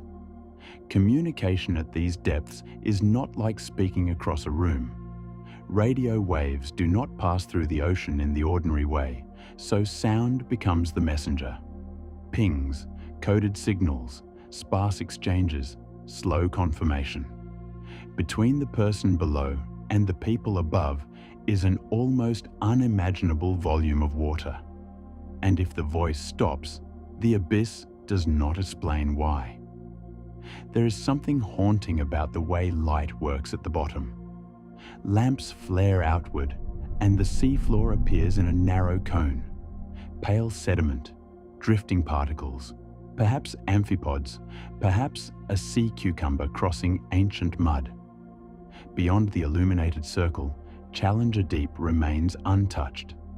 The craft has carried its own sun to the deepest place on Earth, and even there, that sun is small. The moment power fails, the universe returns to black. For trench creatures, darkness is not failure. For humans, darkness means a system has stopped helping. Even movement is mechanical mercy. Thrusters turn. Ballast trims the craft. Small adjustments keep it from settling too hard into sediment or drifting into terrain. But the vehicle cannot make the water thinner, the pressure less, or the surface closer. If a manipulator arm catches, if a line snags, if ballast refuses to drop, if batteries weaken too early, if a sensor lies, if a viewport cracks, if a seal begins to weep, every possibility becomes a different version of the same ancient question. How long can the machine remain a world? This is the deeper meaning of the metal coffin. It is not a coffin because it is meant to kill. It is a coffin because it is sealed like one, because the person inside cannot leave it, because its walls are the only geography that matters, and because the ocean outside has no sympathy for intention. And yet, it is also a cradle. It holds a human being where no human being belongs. It allows curiosity to survive in a place designed by geology, pressure, and time. It gives eyes to a world that has existed almost entirely unseen. This is the contradiction that makes Challenger Deep so unsettling. The same machine that imprisons the explorer is the machine that saves them. Without it, there is no journey, no discovery, no camera moving over the seafloor, no whispered report from the deepest known point on Earth. But with it, there is always the knowledge that life has been reduced to maintenance. A number of hours, a number of breaths, a battery percentage, a pressure rating, a reserve supply, a checklist completed before descent and trusted quietly during ascent. And there is one moment when all of that trust becomes real. You are inside the sphere when the instruments tell you the descent is almost over. There is no dramatic doorway into the deepest place on Earth, no sudden boundary that announces itself. There is only the dim interior, the pressure outside, and the small window where your lights press against the blackness. Then the darkness changes. Something pale appears below you. Not a shape at first, but a surface. Sediment. The bottom. The machine settles into the presence of a world no human has ever touched directly, and every sound inside the cabin seems louder than before. Your breathing, the fan, the faint movement of equipment. You look out and see a flat, quiet plain beneath nearly 7 miles of ocean, and for a few minutes, the impossible becomes ordinary. You are alive here only because the hull remains whole, because the air remains breathable, because the craft continues to remember every promise made on the surface. Outside the lights, the trench goes on without needing you. The creatures outside need no checklist. They move through the Hadal Plain with bodies that have never known air. Amphipods scavenge in the silt. Microbes metabolize in darkness. Soft-bodied animals drift or crawl through water that would destroy a human instantly. They are fragile in their own ways, dependent on food falling from above and the slow rhythm of the trench ecosystem. But they are not visitors. They are not waiting for a support ship. They do not measure existence in emergency life support. When the human arrives, surrounded by light, noise, and metal, it is the strange creature. Not the pale amphipod, not the ghostly fish, not the unseen microbe in the sediment. The stranger is the mammal inside a titanium room, breathing manufactured air at the bottom of an oceanic wound. And perhaps that is why every descent feels less like conquest than trespass. We often describe deep exploration as reaching the bottom, as if the achievement belongs to the body that traveled there. But the body was delivered, protected, pressurized, heated, lit, monitored, and retrieved. Human ingenuity had to succeed without interruption. A single failure can turn triumph into silence. Sometimes the most frightening failures are slow. Rising carbon dioxide, silence from the communication system, ballast that should have released but did not. A craft still intact, still occupied, still suspended in blackness, while the surface waits. At Challenger Deep, the imagination does not need monsters. The machine is enough. The unanswered question is not only whether something enormous moves beyond the lights, or whether the trench hides creatures science has never named. The more immediate mystery is smaller, colder, and closer. What does it feel like to know that your life has become the sound of a fan? What does it mean to sit in the deepest darkness on Earth and understand that the ocean is not holding you there? The machine is. The support ship may remain above, listening for acoustic messages and watching the planned timeline. But down below, the person inside the sphere occupies another kind of time. Not surface time, not biological time, mechanical time, time measured in remaining power, in oxygen pressure, in scrubber capacity, in the integrity of seals, in whether the hull continues to be a hull. And beyond that hull, the trench waits without impatience. It waited before humans knew its name. It waited before steel spheres, titanium hulls, cameras, and lights. It will wait after the craft has risen and the surface has closed again above it. The amphipods will continue in the dark. The sediment will continue to settle. The pressure will remain. The cold will remain. The black water will hold its shape. And for a few hours, perhaps, a human may sit at the bottom of that world and look out through a small window, alive inside a machine that must not fail. But the life inside does not belong to the trench. It belongs to oxygen bottles, wires, seals, heat, calculations, and the stubborn curve of metal holding back the sea. So when we imagine surviving Challenger Deep, we should not picture a person conquering the abyss. We should picture a machine descending into darkness with a pulse inside it. A brief, fragile pulse, borrowed from the surface, guarded by engineering, surrounded on every side by a world that would take it back the instant the metal stopped remembering its shape. Story 13.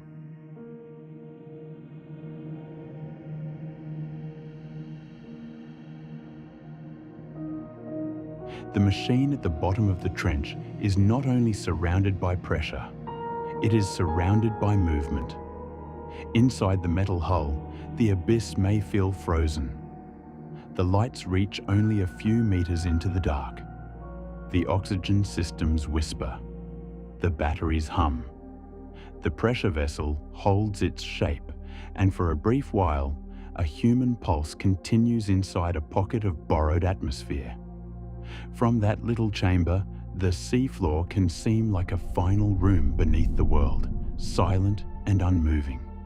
But outside the viewport, beneath the pale sediment, under the slow drift of creatures that have never known daylight, the earth is not still at all. It is grinding, it is bending, it is feeding on itself. The Mariana Trench is often called the deepest place in the ocean, but that description is only the beginning. It makes the trench sound like an empty pit, as if some enormous hand carved a hole in the seabed and left it there. In reality, it is a boundary, a collision zone, a wound in the skin of the planet where one slab of oceanic crust is being forced beneath another and drawn down into the deeper machinery of the Earth. The Pacific Plate is descending beneath the Mariana Plate system, part of the Greater Philippine Sea Plate region, and the trench forms where that descending plate bends into the planet. So when we imagine a submersible resting near Challenger Deep, we should not picture it sitting peacefully on a floor. We should picture it resting on the edge of a conveyor belt made of rock. A conveyor belt moving so slowly that human senses cannot notice it, but so relentlessly that islands, seamounts, and entire oceans are eventually altered by it. The movement is measured in centimeters, in small increments that seem harmless when written on a page. But geology is patient in a way human beings are not. A few centimeters each year becomes meters over centuries, kilometers over ages. And in the end, the solid crust of the Pacific does what no living creature can resist. It disappears into the dark.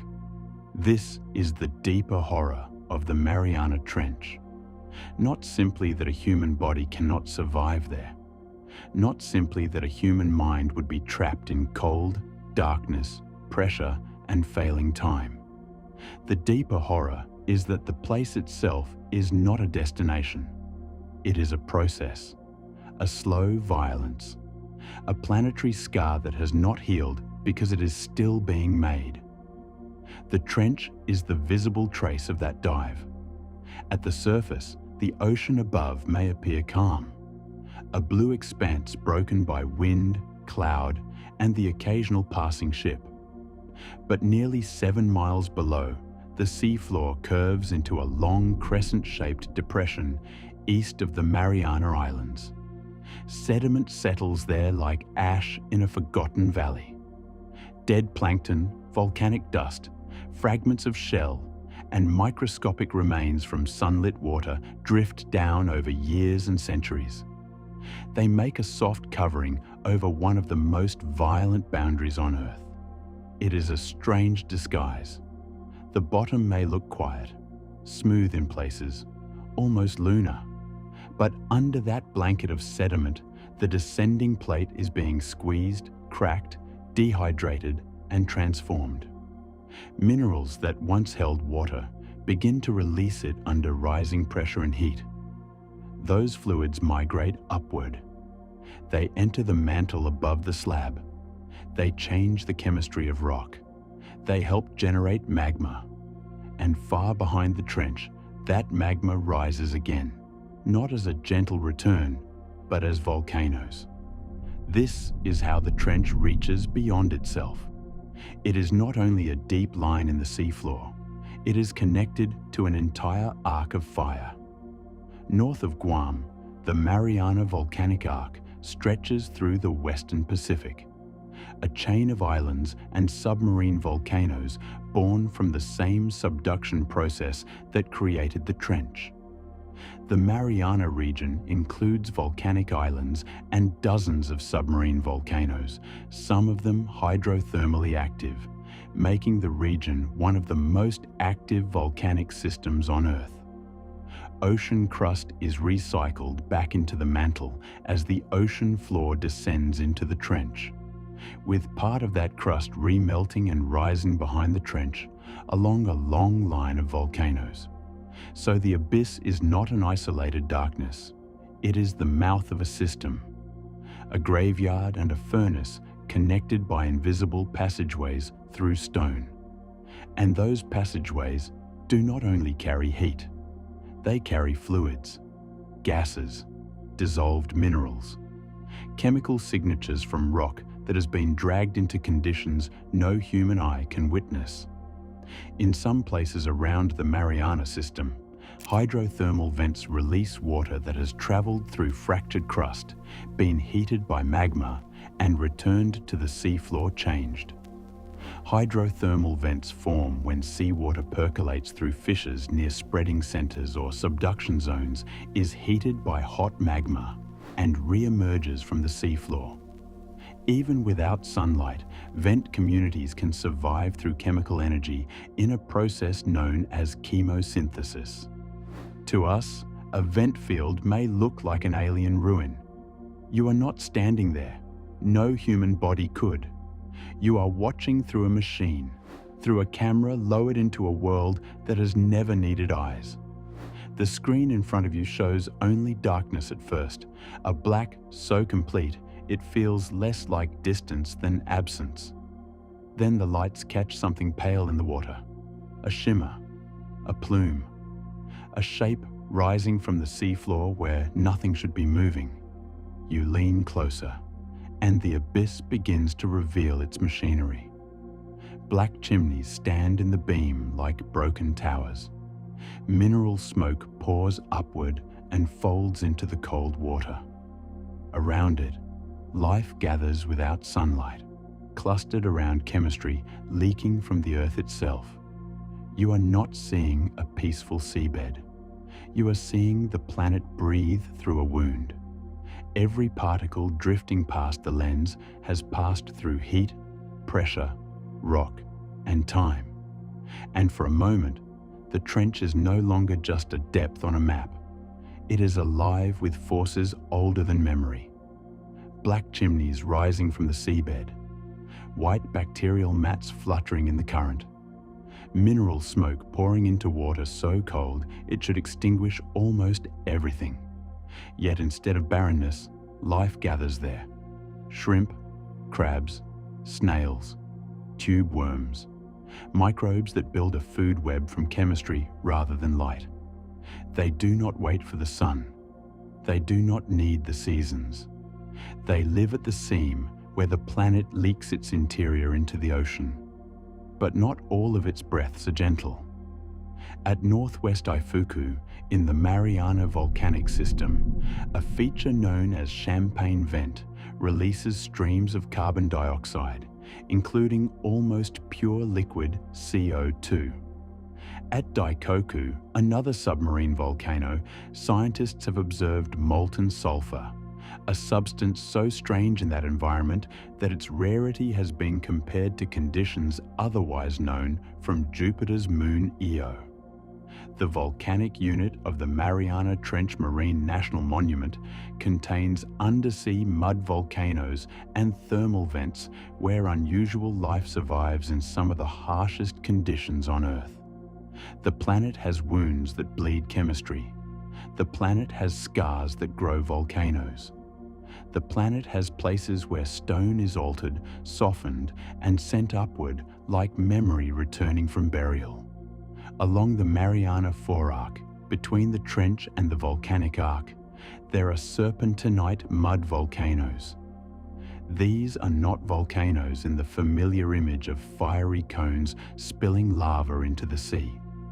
They are colder, stranger, and in some ways more haunting. Fluids released from the descending plate rise through fractures and faults. They react with mantle rocks, transforming them through a process called serpentinization. The altered material becomes less dense, softer, and mobile enough to travel upward. In time, it can emerge onto the seafloor as vast mud structures made from the changed interior of the Earth. The Mariana Forearc serpentinite mud volcanoes are among the largest mud volcanoes on Earth.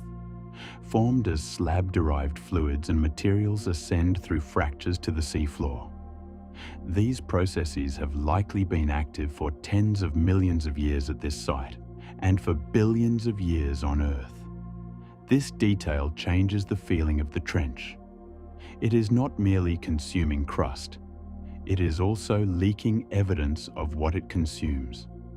The mud volcanoes are like messages forced up from the subduction channel, carrying fragments of altered mantle, traces of the Pacific plate, and chemical clues from places no submersible can enter.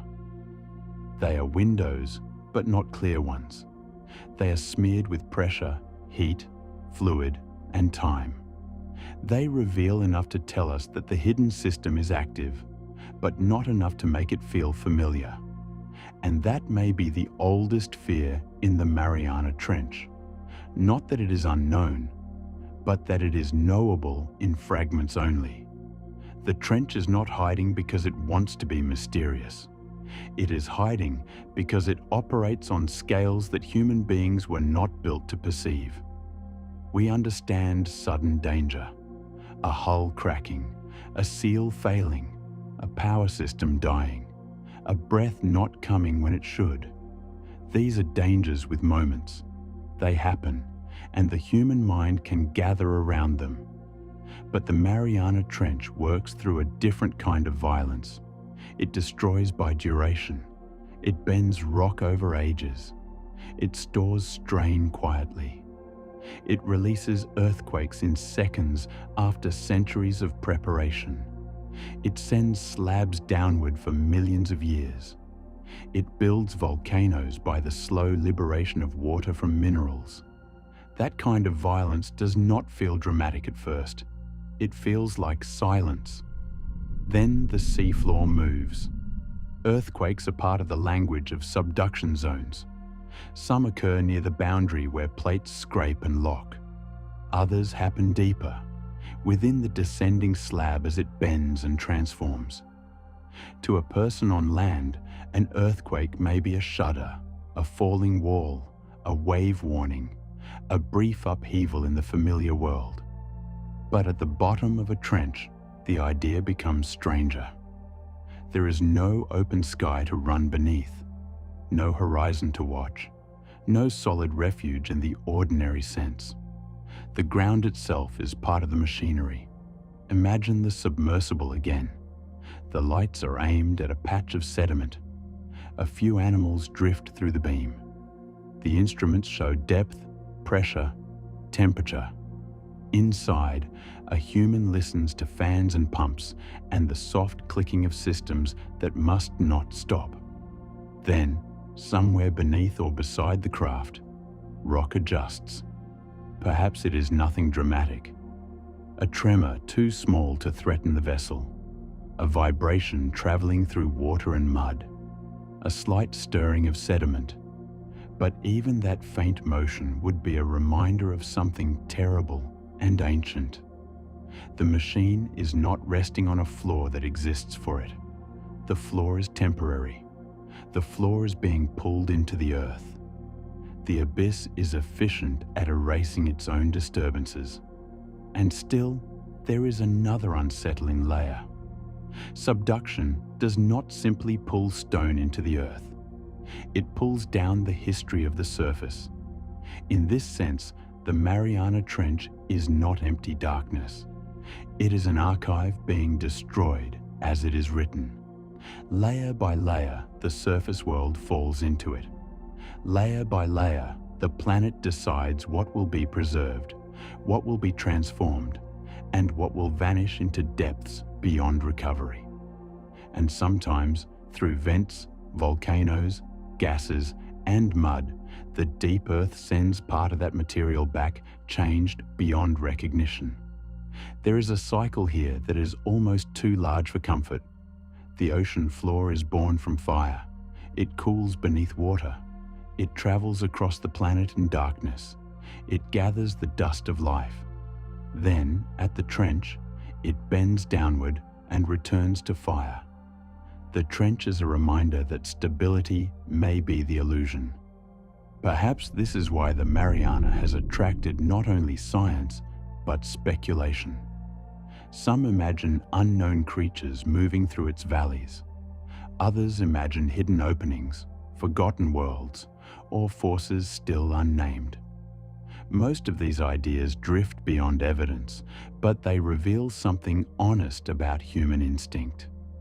When we look into the trench, we sense that we are looking at a threshold. Science gives that threshold a name: subduction. But the name does not make it less strange. And so the question of survival changes. At first, we ask whether a human body could survive the pressure. Then we ask whether a machine could protect that body. But beneath those questions is a third one, colder and more ancient. Could anything human truly survive a place that does not recognize stillness? And perhaps that is the most haunting truth of the Mariana Trench. It is not waiting for us. It was already moving before the first human dreamt of the sea. It will still be moving after our machines have rusted, after our maps have been redrawn, after every descent we celebrate has become a footnote in a much older story. Somewhere beneath the Western Pacific, the planet is folding its own skin into the dark, centimeter by centimeter, earthquake by earthquake, breath by chemical breath. And in the deepest part of that wound, where a human life can only be borrowed from machinery, the Earth continues its quiet work of taking the surface back.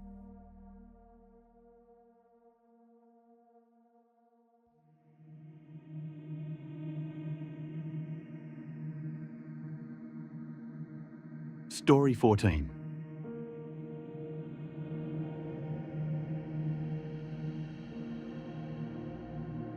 Somewhere beneath the Western Pacific, the planet is folding its own skin into the dark, centimeter by centimeter, earthquake by earthquake. And yet, above that wound, the ocean can look almost peaceful. From the deck of a ship drifting over Challenger Deep, there is no visible doorway into the abyss. No black opening scars the water. The Pacific simply stretches outward in every direction, blue and wind-brushed, with sunlight breaking across the waves as if nothing underneath has changed since the beginning of the world. But under that ordinary surface lies a distance the human mind struggles to hold. Nearly 7 miles, not across land, not through air, not over the curve of the horizon, down. A vertical separation so extreme that rescue, in any familiar sense of the word, begins to lose meaning. If something goes wrong at the bottom of Challenger Deep, there is no helicopter to call, no diver to send, no rescue swimmer waiting with a rope. There is only pressure, darkness, machinery, and the immense column of water between the human being below and the world that still has air. This is one of the strangest contradictions of the deepest ocean. It is not silent. It can hear us. The trench can hear engines of ships passing far above. It can hear storms breaking the surface into white water. It can hear whales calling through the blue-black miles and earthquakes moving through the crust, the grinding pulse of a planet still rearranging itself in the dark.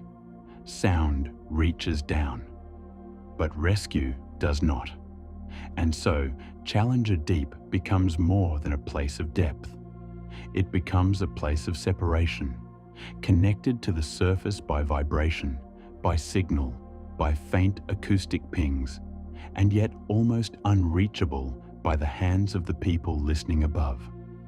To understand that isolation, imagine the descent not as an adventure, but as a slow disappearance.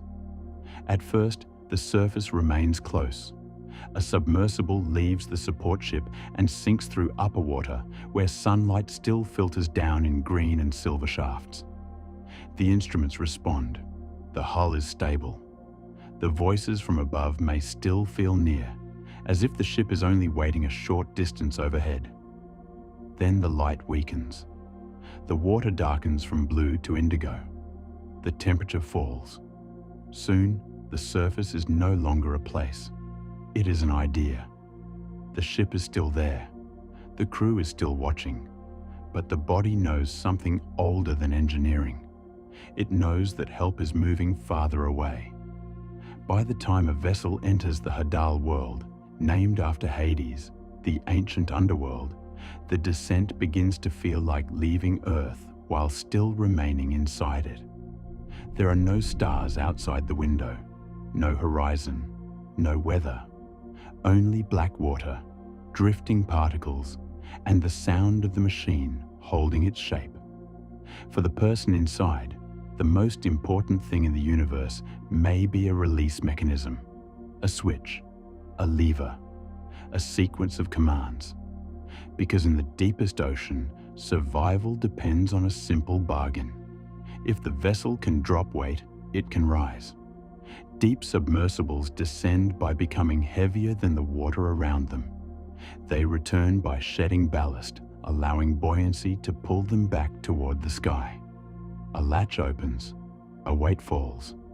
The abyss lets go. But what if it does not? What if the ballast fails? What if the craft becomes caught on the seafloor? What if a system jams, loses power, or refuses to answer? What if communication weakens into static, and the support ship can only listen to a signal that no longer speaks? At Challenger Deep, these are not ordinary emergencies. They are not problems solved by speed or bravery.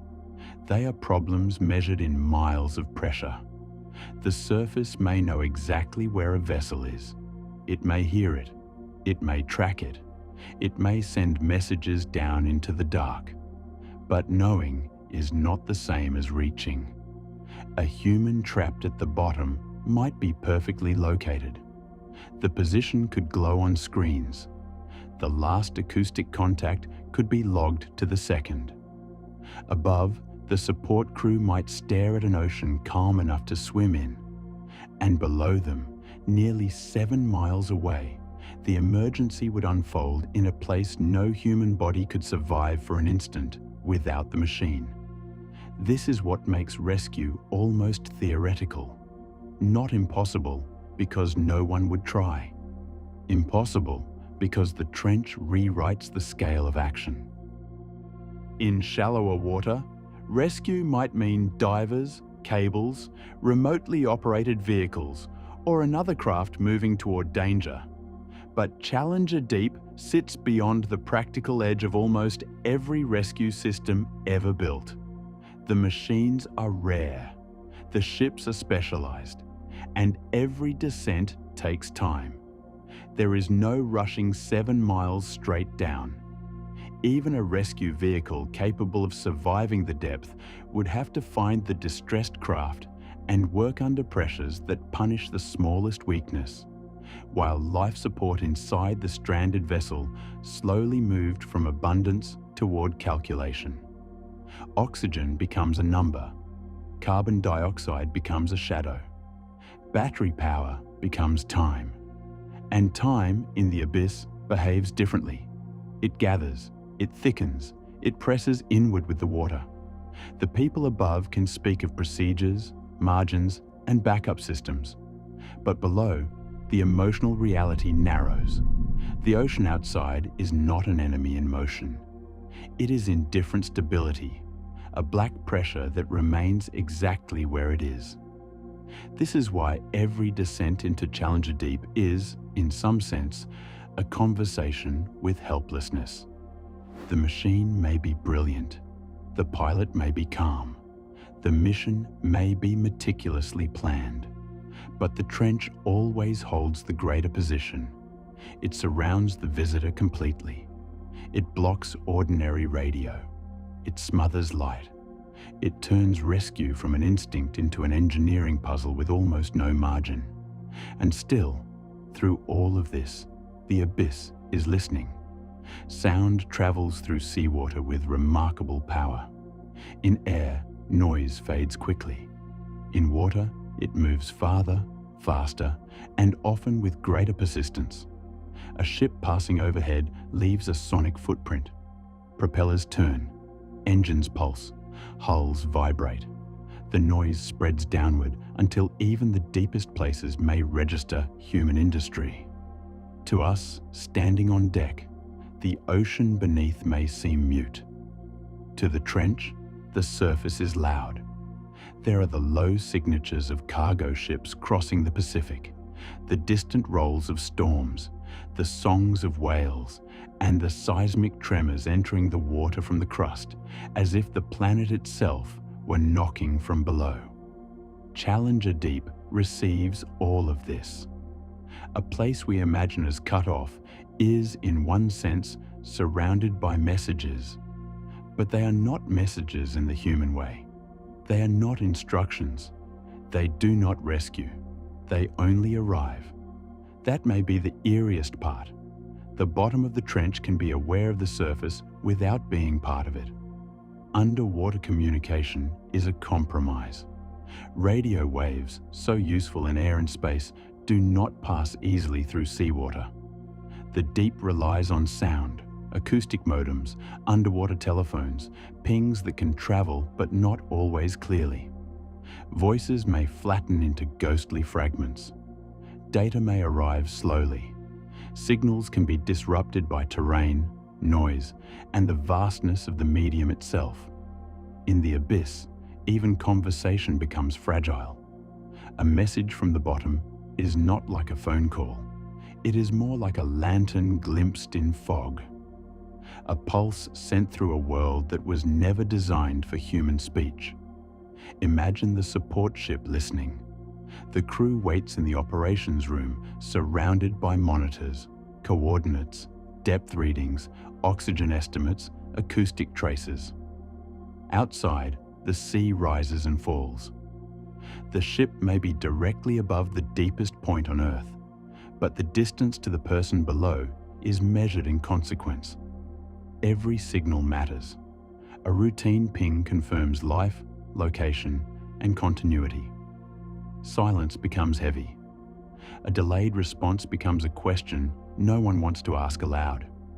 Static becomes a shape the mind fills with possibilities. Did the signal fail? Did the equipment shift? Did the vessel lose power? Is the pilot alive, waiting, unable to answer? At the surface, the sun might still be shining. That is the cruelty of it. Catastrophe at Challenger Deep would not announce itself with wreckage. There would be no smoke, no debris field at first glance, no crowd able to point toward the place where help is needed. Only a calm patch of Pacific Ocean and people listening to the dark. The ocean hides vertical disasters with perfect ease. Below, the abyss keeps its secrets without effort. Challenger Deep is different. It does not need monsters to be terrifying. Its horror is mathematical. 7 miles of water, more than 1,000 atmospheres of pressure. A rescue environment where every useful tool must first survive the same conditions that created the emergency. The rational explanation is already enough. And yet, the trench invites stranger thoughts because it remains so beyond ordinary experience. A whale far above may become, at depth, something unearthly. A ship may become a grinding metallic animal. An earthquake may fill the water with a tremor that seems to come from everywhere at once. Some presences are real. Tiny amphipods move along the seafloor. Microbes live by strategies that do not depend on the sun. Soft-bodied animals drift through pressure that would collapse bone and lung. The trench is not dead. It is inhabited by forms of endurance that make human survival look brief and artificial. To a human sealed in a submersible, every sound would matter. The creak of the hull might be normal expansion or contraction. A mechanical click might be routine. A vibration might be a thruster, a current, or the seafloor shifting in ways no one can see. The deep ocean turns sound into imagination because it denies every other sense. But they can hear it. Or perhaps they can hear the machine hearing it. Rescue usually means movement toward the endangered. Hands closing the distance, someone coming through smoke, across water, down a rope, into wreckage. At Challenger Deep, rescue begins as listening. Before anyone can come down, the surface must know what has happened. Before it can know, the signal must survive. Before the signal can survive, the machine must still have power, orientation, and the ability to speak through water. The first rescue device is not a crane. It is not another submersible. It is a sound, a ping in the dark. And if that sound stops, the trench becomes ancient again. The deepest ocean does not forgive the fantasy that technology has conquered nature. It allows brief visits, then asks the same question every time. Can you return? That question has followed every great descent. When the Trieste sank into the Challenger Deep in 1960, the achievement was not only reaching the bottom, it was coming back. The bottom was only half the journey. The other half was persuading the abyss to release them. You are sealed inside that small sphere as the descent becomes less like sinking and more like being erased from the world above. There is no daylight now, only the dim interior, the instrument readings, and the pressure making itself known through metal. You listen to the vessel as if it has become a living thing. Every groan feels personal. Every creak passes through your body before your mind can explain it. Outside the viewport, there is only blackness, so complete that distance has no shape. Then, after hours of falling, the motion changes. The descent slows.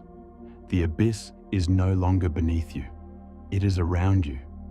You reach the bottom of Challenger Deep, and for a moment, the impossible becomes strangely still.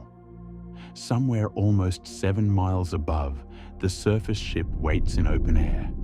Here, there is only sediment, darkness, pressure, and the knowledge that no human has ever been this far down before.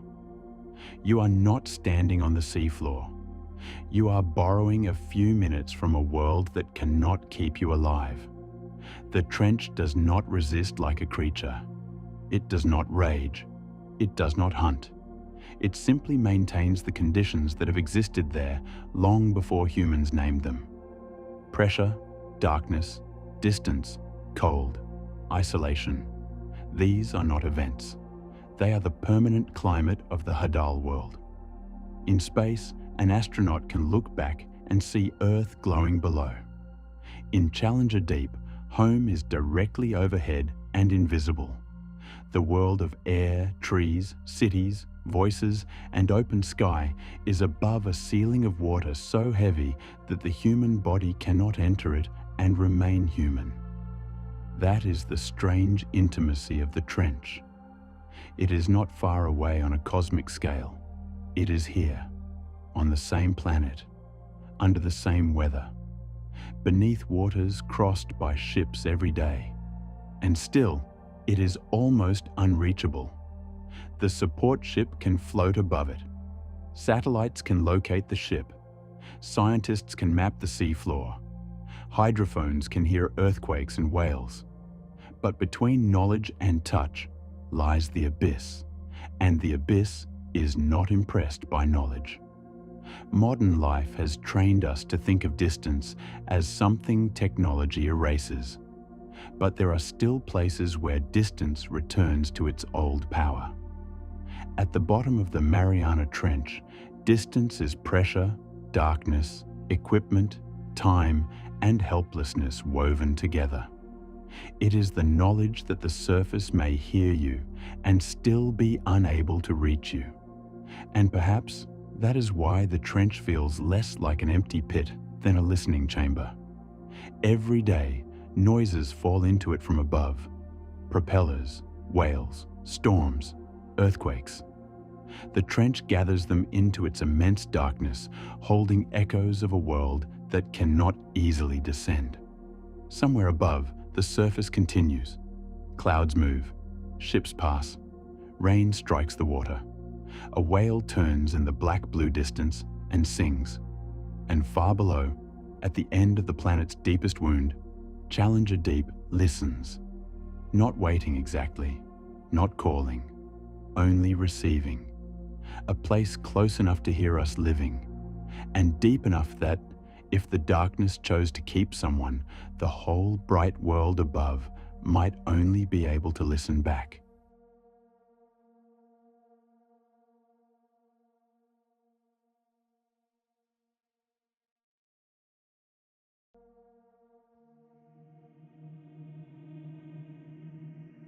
The ocean is filled with mysteries, some drifting across its surface, some hidden beneath its waves, and others waiting in places so deep that even reaching them becomes a battle against the planet itself.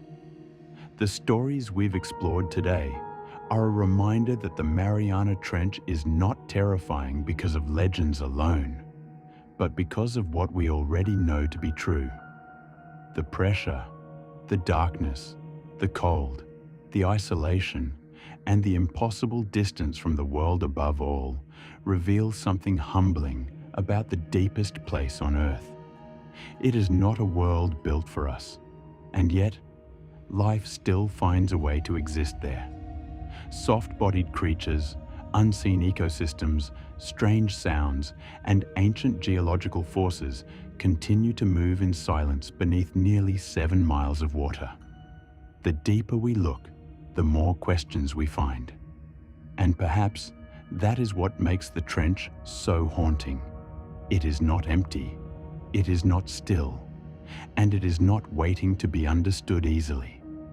If you enjoyed this journey into one of the most extreme places on our planet, make sure to subscribe and check out our other videos for more mysteries from the ocean, the ancient world, and the forgotten corners of history. Thanks for watching, and as always, until next time, stay safe.